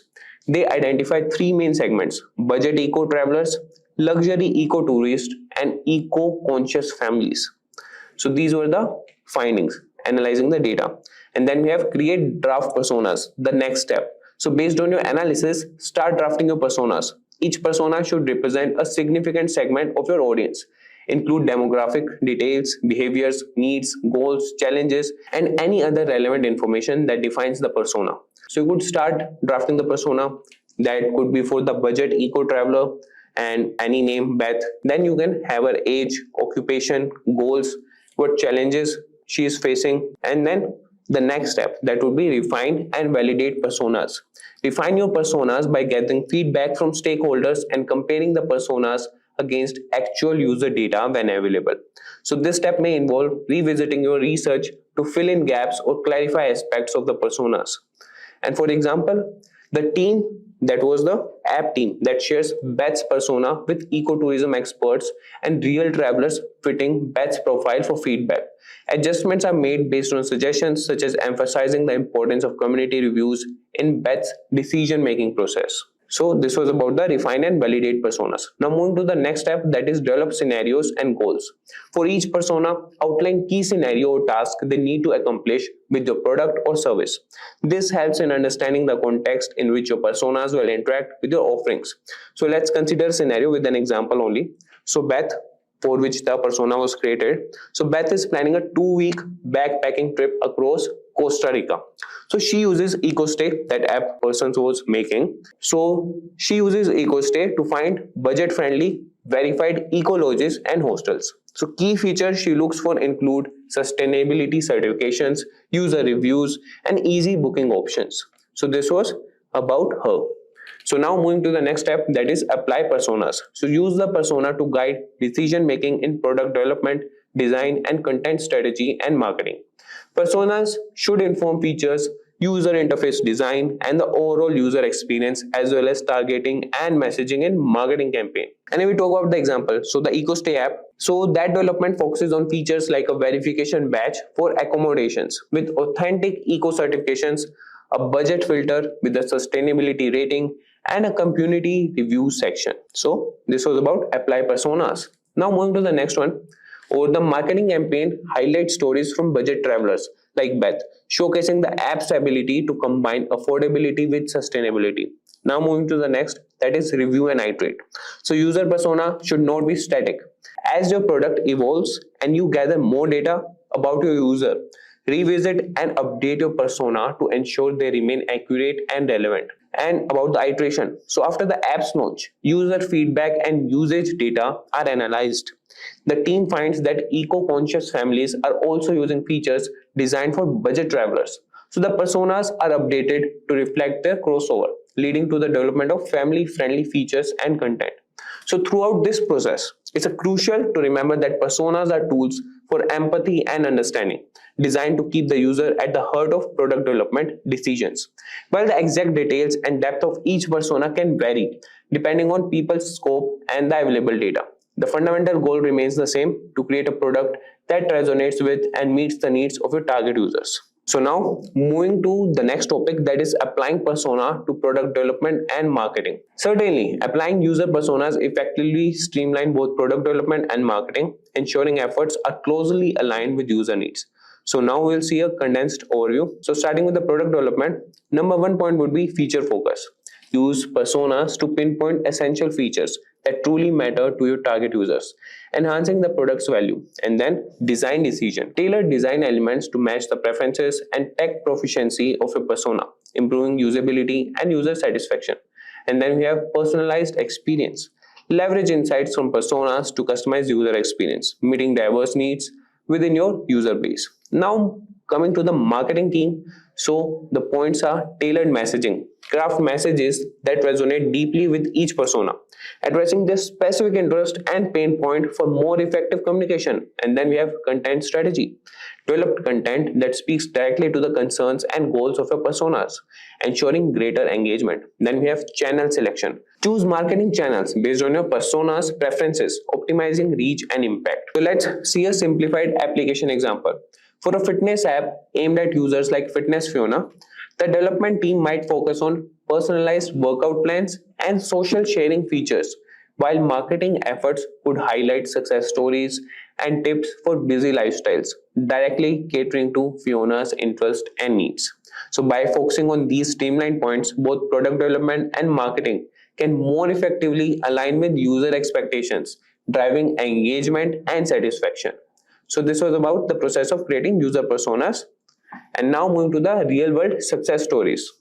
So real world success stories serve as powerful illustrations of the tangible impact user personas can have on product development and marketing strategies. So we'll see two examples showcasing how companies have leveraged personas to achieving significant results. So the number one example would be Spotify's personalized recommendation. So the challenge Spotify faced was Spotify sought to enhance user engagement by delivering personalized music recommendations tailored to individual taste and preferences. And the solution they got was by analyzing user data and behavior patterns. Spotify created user personas representing different music preferences, listening habits, and discovery preferences. These personas informed the development of algorithms that power personalized playlists such as Discover Weekly and Daily Mix, providing users with a customized music experience. And the outcome it generated was Spotify's use of personas and personalized recommendations led to a significant increase in user engagement and satisfaction. Discover Weekly alone reached over 40 million users within its first year, driving longer listening sessions and boosting user retention rates. Now moving to the next example, that is Airbnb's host and guest personas. So the challenge was Airbnb aimed to enhance the experience for both host and guest by understanding their distinct needs and pain points. And the solution they output or the outcome was detailed personas for both host and guest, encompassing demographic information, motivations, and behaviors. So these personas guided product development decisions, informing the design of features such as host profiles, guest reviews, and search filters tailored to specific preferences. And the outcome that got was by aligning product features with the needs of their user persona. Airbnb achieved significant growth and improved user satisfaction. hosts felt more empowered to showcase their properties effectively, while guests enjoyed a more personalized and seamless booking experience, resulting in increased bookings and positive reviews. So these real-world success stories highlight the transformative impact that user personas can have on product development and marketing strategies. So by understanding their users on a deeper level and tailoring their offerings accordingly, companies can drive engagement, retention, and ultimately business success. Now, talking about the common pitfalls and tips. So navigating the creation and application of user persona comes with its share of challenges.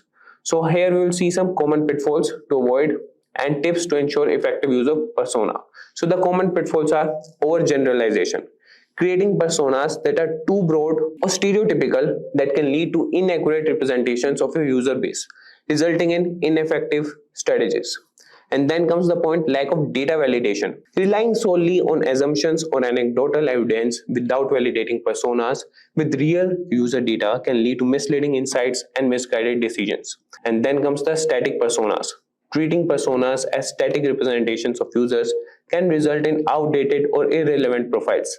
User needs and behaviors evolve over time. Personas should be regularly reviewed and updated. Ignoring negative personas. Focusing only on positive personas can lead to neglecting important segments of your user base with different needs or pain points. So these were the common pitfalls. Now the tips for success. So the number one is conduct thorough research. Invest time and resources into collecting both qualitative and quantitative data to ensure your personas are based on accurate and comprehensive insights. Then comes the point, validate persona with real users. Use surveys, interviews, and user testing to validate personas and ensure they accurately represent your target audience. Then comes the iterate and update regularly. Continuously revisit and refine your personas based on new data and insights to keep them relevant and aligned with evolving user needs. Then comes the point, focus on key personas. Prioritize personas that represent the most significant segments of your user base, focusing your efforts on addressing their needs and preferences. And then comes involve cross-functional teams. Collaborate with stakeholders from different departments, including marketing, design, and product management, to ensure alignment and buy-in for persona-driven strategies.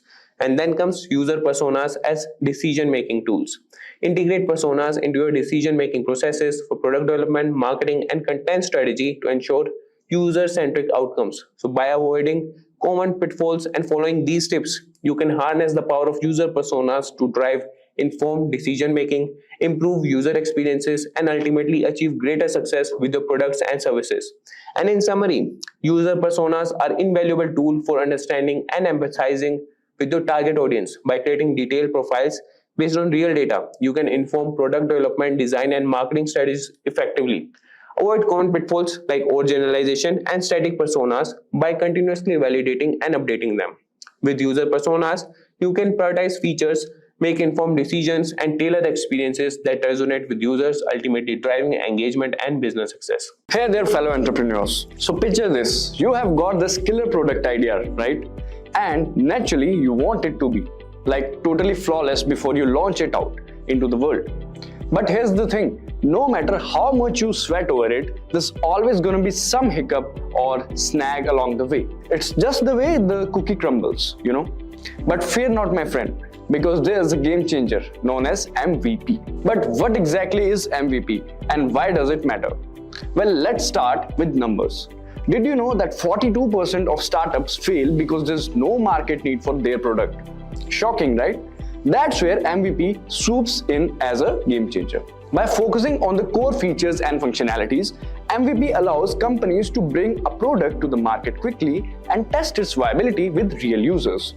And get this, companies that prioritize MVP development are 3 times more likely to experience success with their product launches. In fact, 78% of businesses say that MVP helped them learn what customer really wanted, leading to more successful iterations down the road. So whether you're brainstorming your next big idea or fine-tuning an existing project, stick around as we unravel the mysteries of MVP. Also, if you are interested in advancing your career, consider SP Jain's Professional Product Management course, led by industry experts. This comprehensive program equips you with essential skills and insights to excel as a product manager. Dive deep into the latest industry trends and advancements through live sessions, from strategic planning to product development and marketing. Gain a thorough understanding of the field. Receive practical guidance and certification to stand out in the competitive market. Take the next step towards success and enroll now to unlock endless opportunities in the dynamic world of product management. So without further ado, let's start.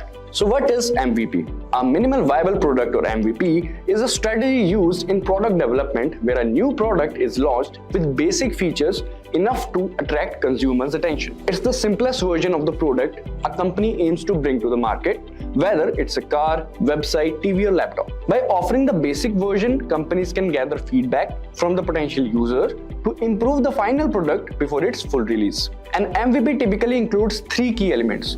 Firstly, it offers enough features for consumers to consider purchasing it, making it easier for the company to market. Secondly, it includes a feedback mechanism allowing users to provide input on the product. Lastly, it provides future benefits to early adopters, encouraging them to try out the product ahead of others. Some of the fine examples of MVP is Amazon. Believe it or not, Amazon began by selling used college textbooks. Their first version of the product was a basic website for delivering books to students.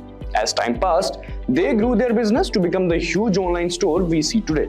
Similarly, another fine example is Airbnb. Airbnb's journey began with a bold idea: renting out air mattresses. Yes, you heard it right. They kicked off with a simple website connecting travelers with hosts offering makeshift accommodations. This quirky start was their MVP, that is minimal viable product. Slowly but surely, they listened to user feedback, fine-tuned their problem, and expanded their horizons.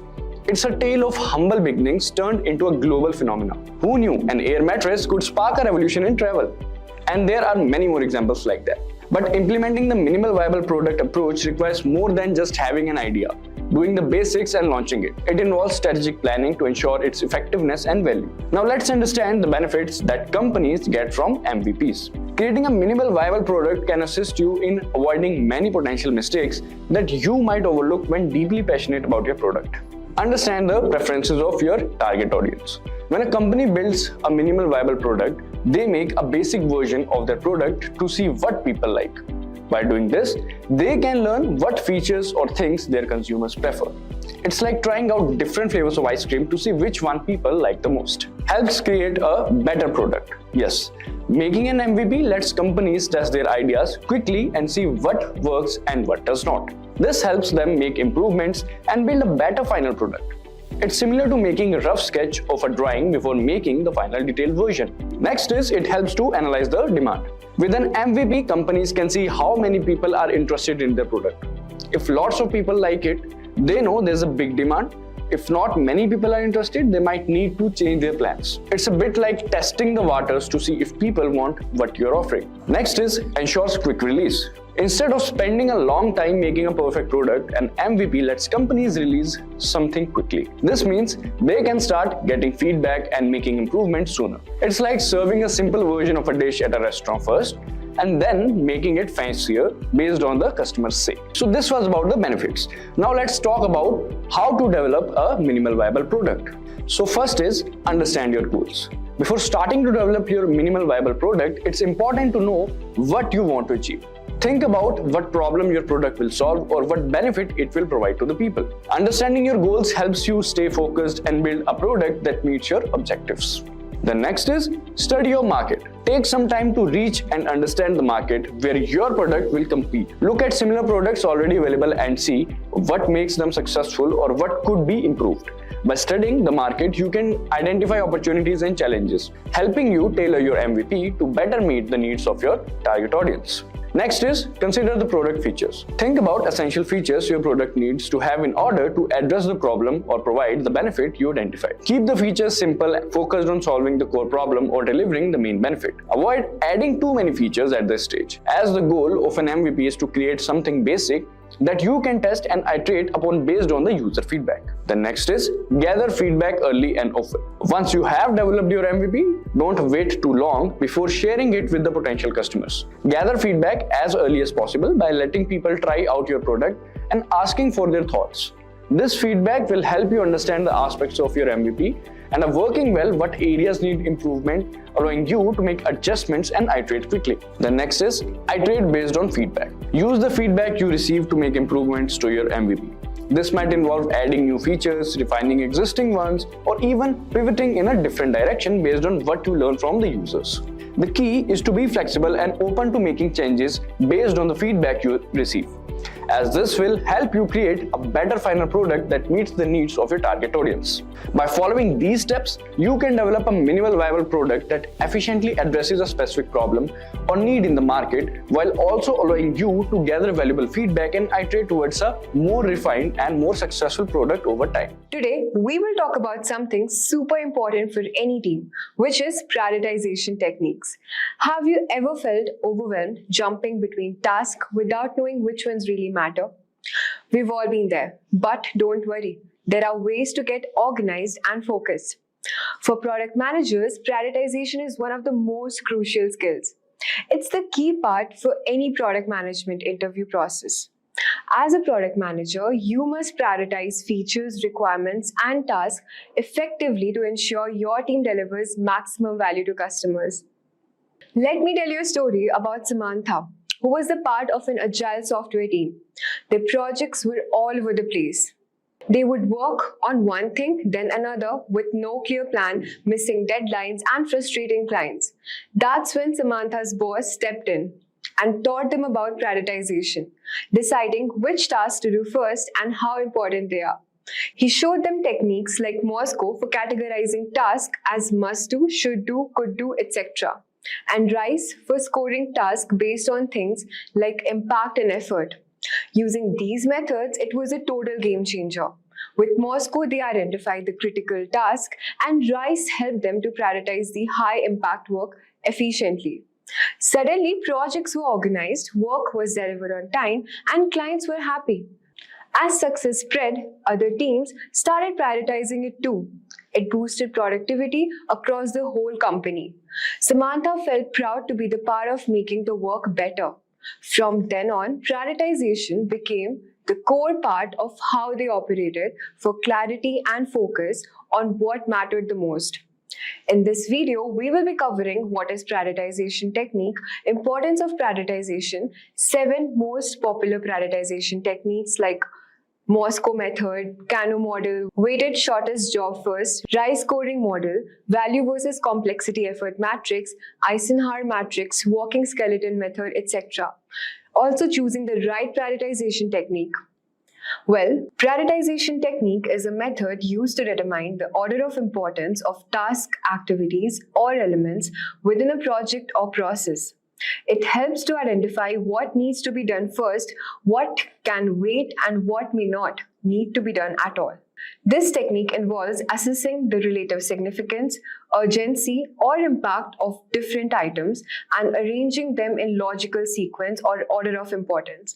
By prioritizing effectively, you can allocate resources, time, and effort more efficiently, ensuring that you address the most crucial aspects first to achieve your goals effectively.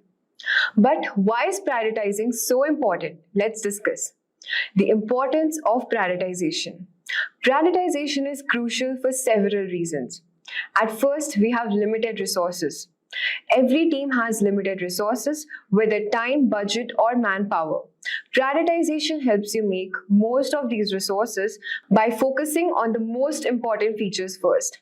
Then we have customer satisfaction. By delivering the most valuable features first, you can keep your customers happy and engaged with your product. Moving on to competitive advantage. In today's fast-paced market, prioritization can give you a competitive edge by allowing you to quickly adapt to changing customer needs and market trends. Now that we have understood the importance of prioritization, let's dive into some of the most popular prioritization techniques. The 7 most popular prioritization techniques we will discuss today are as follows. At first, we have Moscow method, moving on to Kano model, RICE scoring model, Eisenhower matrix, value versus complexity matrix, weighted shortest job first, and then at last we have the walking skeleton method. Let us start with the first method, which is the Moscow method. Moscow is a simple way to prioritize tasks and features when working on a project. It stands for must, should, could, and want. Let me break it down for you. Must. These are the essential features that absolutely have to be included. If you do not have these, the project will fail. Then should. These are the important features that you should try to include, but they are not critical. They would be great to have if possible. That's it. Then we have could. These are nice to have smaller improvements or additions, and leaving them out won't really impact the project. Want. These are the lowest priority items that don't match the current needs or goals. You can safely leave these out for now. By separating everything into these 4 buckets, you can get super clear as a team on the true priorities and make sure you're laser focused on checking those must-have boxes first. So what are the pros and cons of this method? Well, first off, it's dead simple. No complex calculation or scoring systems are needed. You can prioritize a massive backlog just by rapidly categorizing each them. It's also flexible since there are no strict rules or timelines within each bucket. If a should item needs to be deprioritized, no problem. Just move it to the cloud or want as needed. And finally, the clear separation into these universal terms helps get everyone, developers, designers, product managers, and stakeholders on the same page instantly when it comes to understanding priorities. Of course, there are some downsides too. While it's easy to categorize, Moscow doesn't give you a specific implementation plan or sequence to follow. You have to figure that part out separately. You can also lack some bigger pictures perspective by just focusing on individual feature priorities. You might miss out the strategic product goals or overarching business objectives. And sometimes those category lines can get you a little blurry. In a certain feature, a must-have or a should. Reasonable people may disagree, but in all, Moscow is a simple yet powerful prioritization technique, especially for smaller projects or tighter scopes where you need priorities locked in quickly. For bigger, more complex undertakings, it can't be your only prioritization method. You likely want to pair it up with something more robust. Let me give you an example of a product. For example, a mobile app for buying crypto. The must would include the ability to buy and sell coins, maintain a portfolio view, and set up payment methods. Those are the essential no-brainer priorities. Shoulds could be things like advanced chart analysis, alerts, price tracking, and maybe even integrated social trading features. They are really valuable, but not required for an MVP. Could might include custom valuable additions, might include captivating video intros or integrated video calling features. Unnecessary additions could be custom app themes. Features user might dislike include intrusive ads or sneaky premium upsells. By prioritizing based on this model, you can perfect the essential experience before focusing on extra features, themes, or watch list, but doesn't break the core experience. And wants for our initial launch could be things like advanced tax tools, purchase of other asset classes, or automating trades with bots, just not crucial priorities for the first version. By categorizing your backlog into Moscow, you can clearly see that you need to prioritize those 3 must-have items above everything else to have a chance at a successful initial launch. The rest can be prioritized separately within their respective buckets. So that's Moscow in a nutshell, a simple, flexible way to rapidly categorize your priorities at a very first step. Next, we have the Kano model. This one is all about making sure that we are delivering what our users want and care about. It splits features into a few buckets: must-have, one-dimensional, attractive, total time wasters, and stuff. That's all. It splits features into few buckets: must-have, one-dimensional, attractive, total time wasters, and stuff. To use it, we survey our potential users and get them to categorize each feature based on how it impacts their satisfaction. The must-have are things that absolutely need for the product to work at all.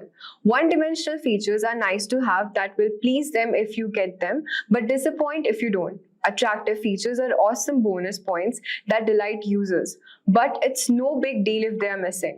Indifferent stuff doesn't really matter either way. And reverse features are things users actively hate having.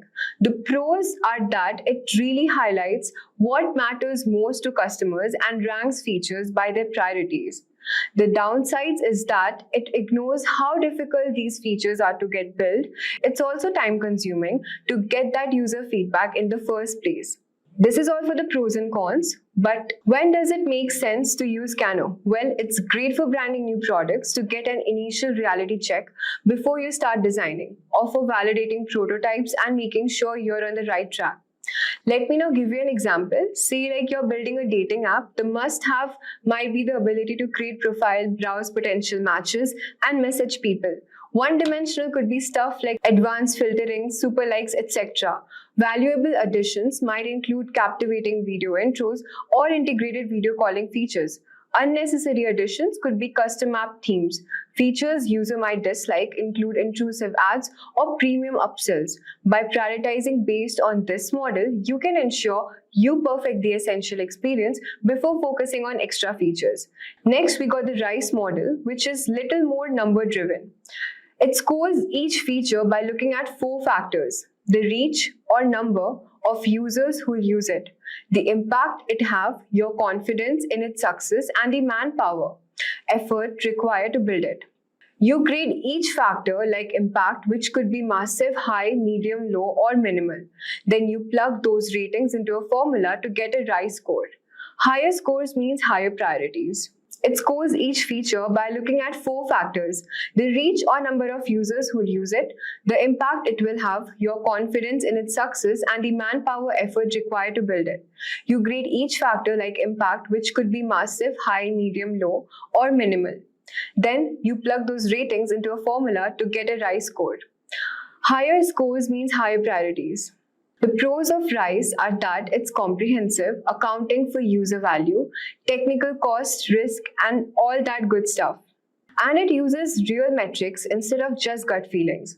The cons are that it can be calculation heavy for every single feature, and you might be missing some of the data points for brand new products. Now, why does it make sense to use RICE? It's awesome for established products with good product metrics and usage data to draw them. Probably not the best approach for totally fresh projects without any of those numbers yet. Let's look at an example of a yoga studio app. For a new class booking feature, reach could be around 25,000 monthly active users. Impact could be massive, like 3 on the scale. Confidence in its success is medium to high, so maybe considering it to 80%. And the engineering effort is estimated around 3% months. Plugging into that formula, the RICE scores come out to be 25,000 into 3, multiplying by 0.8, which is around 20,000. You can then compare that against the scores for other potential features and prioritize accordingly. Moving on to the next model, which is the Eisenhower matrix, we don't have any complicated formulas here. Just simply divide your task into 4 buckets based on whether they are urgent, important, both, or neither. The urgent and important stuff goes into the top priority bucket to be tackled immediately. Important, not urgent tasks go in the scheduled bucket for later. Urgent but unimportant fire drills get isolated in their quadrant so you can properly manage those. And then at the last area is for the total time wasters, neither urgent nor important. The pros of this method are it's very simple to use and that it keeps you focused on the truly important tasks that drive business value. The downside is that it's quite subjective and qualitative. No hard numbers or scoring system is involved. You might be wondering, why should we use the Eisenhower matrix when it works great as a personal time management framework or as a first pass for broadly prioritizing a bunch of tasks? But most likely, we want to complement it with some other techniques for a more rigorous product prioritization. Let's look at an example of a brand new e-commerce business. The urgent and important stuff is setting up the payments and shipping integrations would be a top priority. Important but not urgently needed tasks are implementing product filters or recommendations would go in the scheduled section. Redesigning the logo just cause would be urgent but unimportant busy work.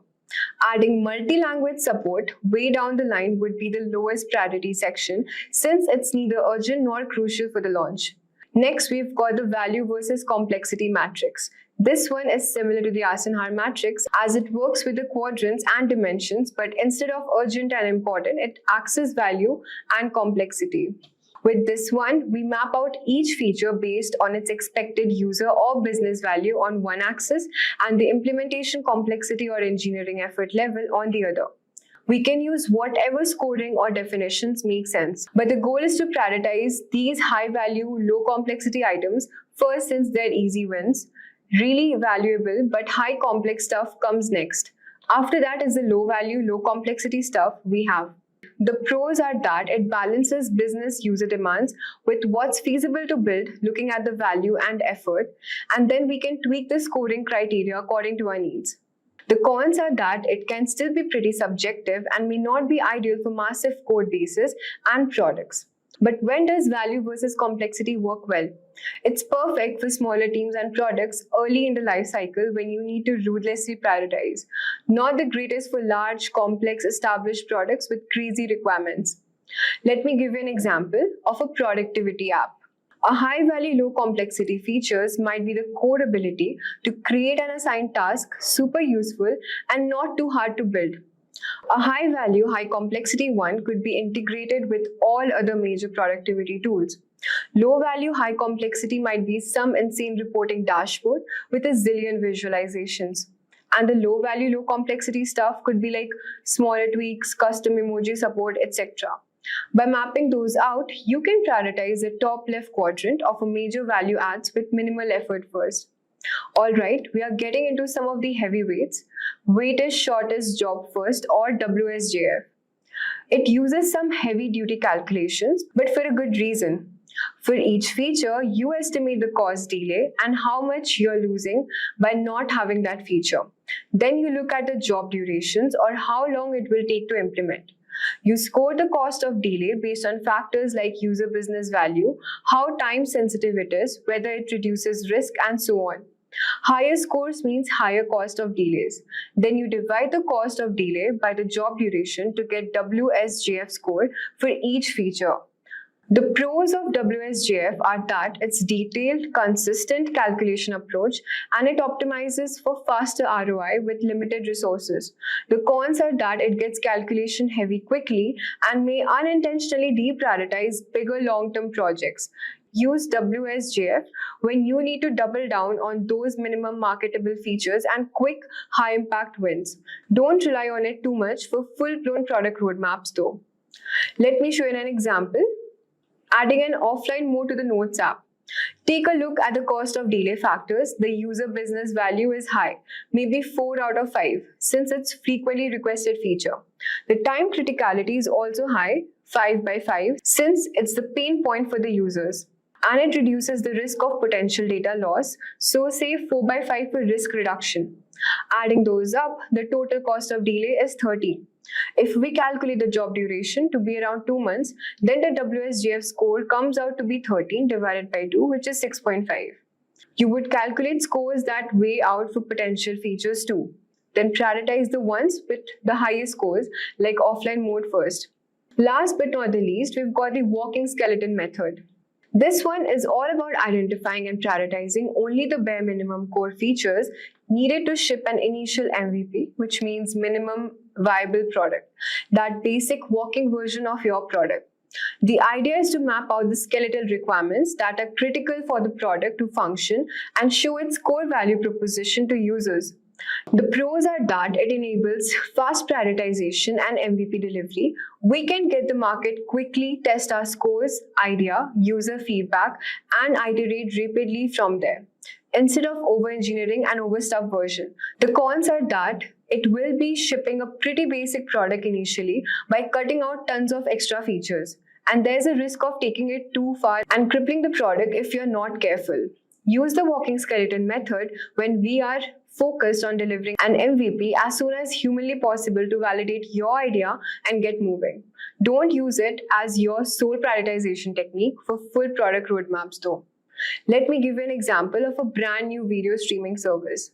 Using the walking skeleton approach, the top priorities would be ability to browse a video catalog, playing those videos back smoothly, user login and subscription functionality.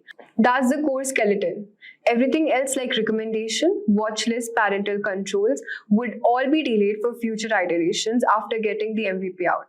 By hyper-focusing only on these critical first few steps, we can take an entirely new product from concept to market fast while still shipping a functional experience to start generating feedback and data. Let us now discuss how to choose the right prioritization technique. When considering the prioritization method, keep in mind the following criteria. Simplicity. The simpler the method, the faster you can prioritize. Data-driven prioritization. Some methods rely more on assumptions while others are based on proven data. Balance between technology constraints and business value. Some methods focus more on customer value while others consider technical complexity. Best use case, prioritizing for an MVP might require different techniques than prioritizing for a mature product. Remember, these methods are not mutually exclusive and you can combine them at different stages of your product development lifecycle. So there you have it, a full breakdown of different prioritization techniques from the statistical model to the dead simple matrices. Each one has its own pros and cons. And certain methods will make it more sense than others depending on your project stage, complexity, and data availability. Do you remember when the first iPhone came out in 2007? It was a game changer. But if you try to use the same iPhone today, you might feel outdated. That's because technology moves fast and customer demands keep evolving. So tech giants like Apple must keep innovating and investing heavily in research and development to stay ahead. Keeping track of the entire process from ideathon to product launch is a massive task, especially for companies dealing with complex manufacturing and global distribution. This is where the product lifecycle management (PLM) comes in. Before product lifecycle management, companies had a really tough time.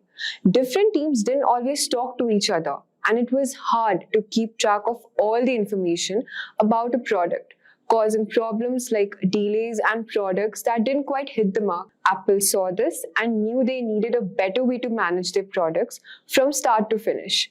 So they came up with PLM strategies, that is product lifecycle management strategies, and special computer programs to help everyone work together better. With product lifecycle management, everyone involved in making and selling the product could share information and work together very smoothly. So this was how Apple keeps launching new innovative products like the latest iPhone or the Apple Watch while phasing out the older models. So if you have ever wondered how companies like Apple keeps delivering such cutting-edge products, it's all about managing the entire life cycle effectively. In this video, we will explore what PLM is, that is Product Lifecycle Management, the various phases and steps involved, its benefit through a simple example. Let us now understand what is Product Lifecycle Management. Product lifecycle management is like the blueprint that guides companies through the entire journey of a product, from its birth to its retirement. Take, for instance, the evolution of smartphones. In the development stage, companies like Apple or Samsung spend months designing and perfecting the new phones, deciding on features like camera quality, battery life, and screen size. Once the design is locked in, they move on to the introduction stage, where the new phone is launched with much fanfare and marketing buzz. As people start buying the new phone, it enters into the growth stage. Sales skyrocket, and the company may even release updated versions with a better feature like enhanced cameras or faster processors to keep up with the demand and stay ahead of the competition. But eventually, every phone reaches to the maturity stage. Competitors catch up and sales starts to level off. That's when companies might offer discounts or bundle deals to keep customers interested, but inevitably sales begin to decline as newer models hit the mark. And that's where the PLM shines. Throughout the entire process, it helps companies to make critical decisions like when to release updates, how much inventory to keep, and when to discontinue the product altogether. By effectively managing the product lifecycle, companies can stay agile, maximize profit, and always offer their customers the best products. Now that we have discussed what product lifecycle management is, we will now understand the different phases of product development. When it comes to products, we go through a journey from just being an idea to becoming a real tangible thing that customers can buy and use. This journey is what we call the product lifecycle, and it has several phases. Let's use the example of a new smartphone to illustrate these phases. It all starts with the concept concept and design phase. This is where the magic happens. The initial ideathon research on what customers want, studying competitor products, and defining the smartphone's core features and requirements. Once the concept is locked in, we move on to the development phase. Here, the detailed designs and prototypes are created, tested, and refined based on the real-world feedback. Imagine engineers tinkering with different models, running all sorts of validation tests, and making sure the smartphone is ready for the prime time. With all that hard work done, it's time for the production and the launch phase. This is where the final market-ready version of the smartphone is produced and rolled out to the stores and online outlets for customers to get their hands on it. But the journey doesn't end here. After launch comes in the service and support phase, where the company provides assistance, updates, and resources to help customers get the most out of their new smartphone purchases. Eventually, even the best product reach out to the end of their road. That's when the retirement phase, where the company figures out the best way to phase out an aging product. Maybe offer incentives for upgrades and potentially recycle or repurpose components for future innovations. So there you have it, the 5 key phases that product typically go through in the product lifecycle management.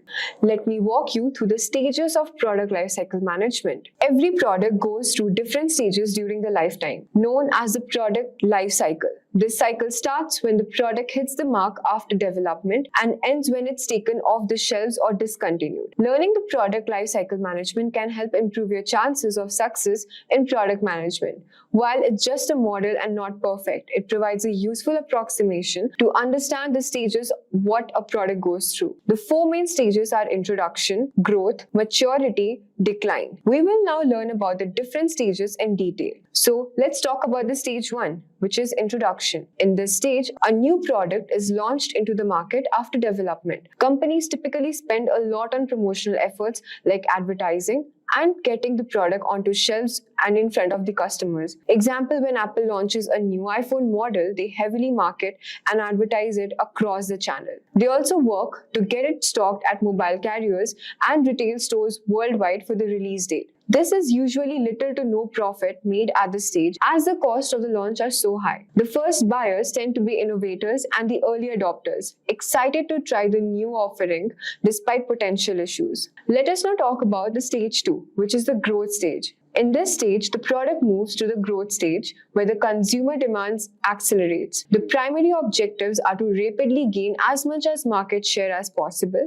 and bring aboard new customer segments. Your focus shifts to aggressive marketing, promotions, and added product features and models to appeal to different customer groups. For example, Apple markets the new iPhone to different audiences like professionals, gamers, photographers, etc. They add new color options and storage capacities to give buyers more choices. Retail channels and online ordering systems have to handle the huge surge in demand. It's critical to capture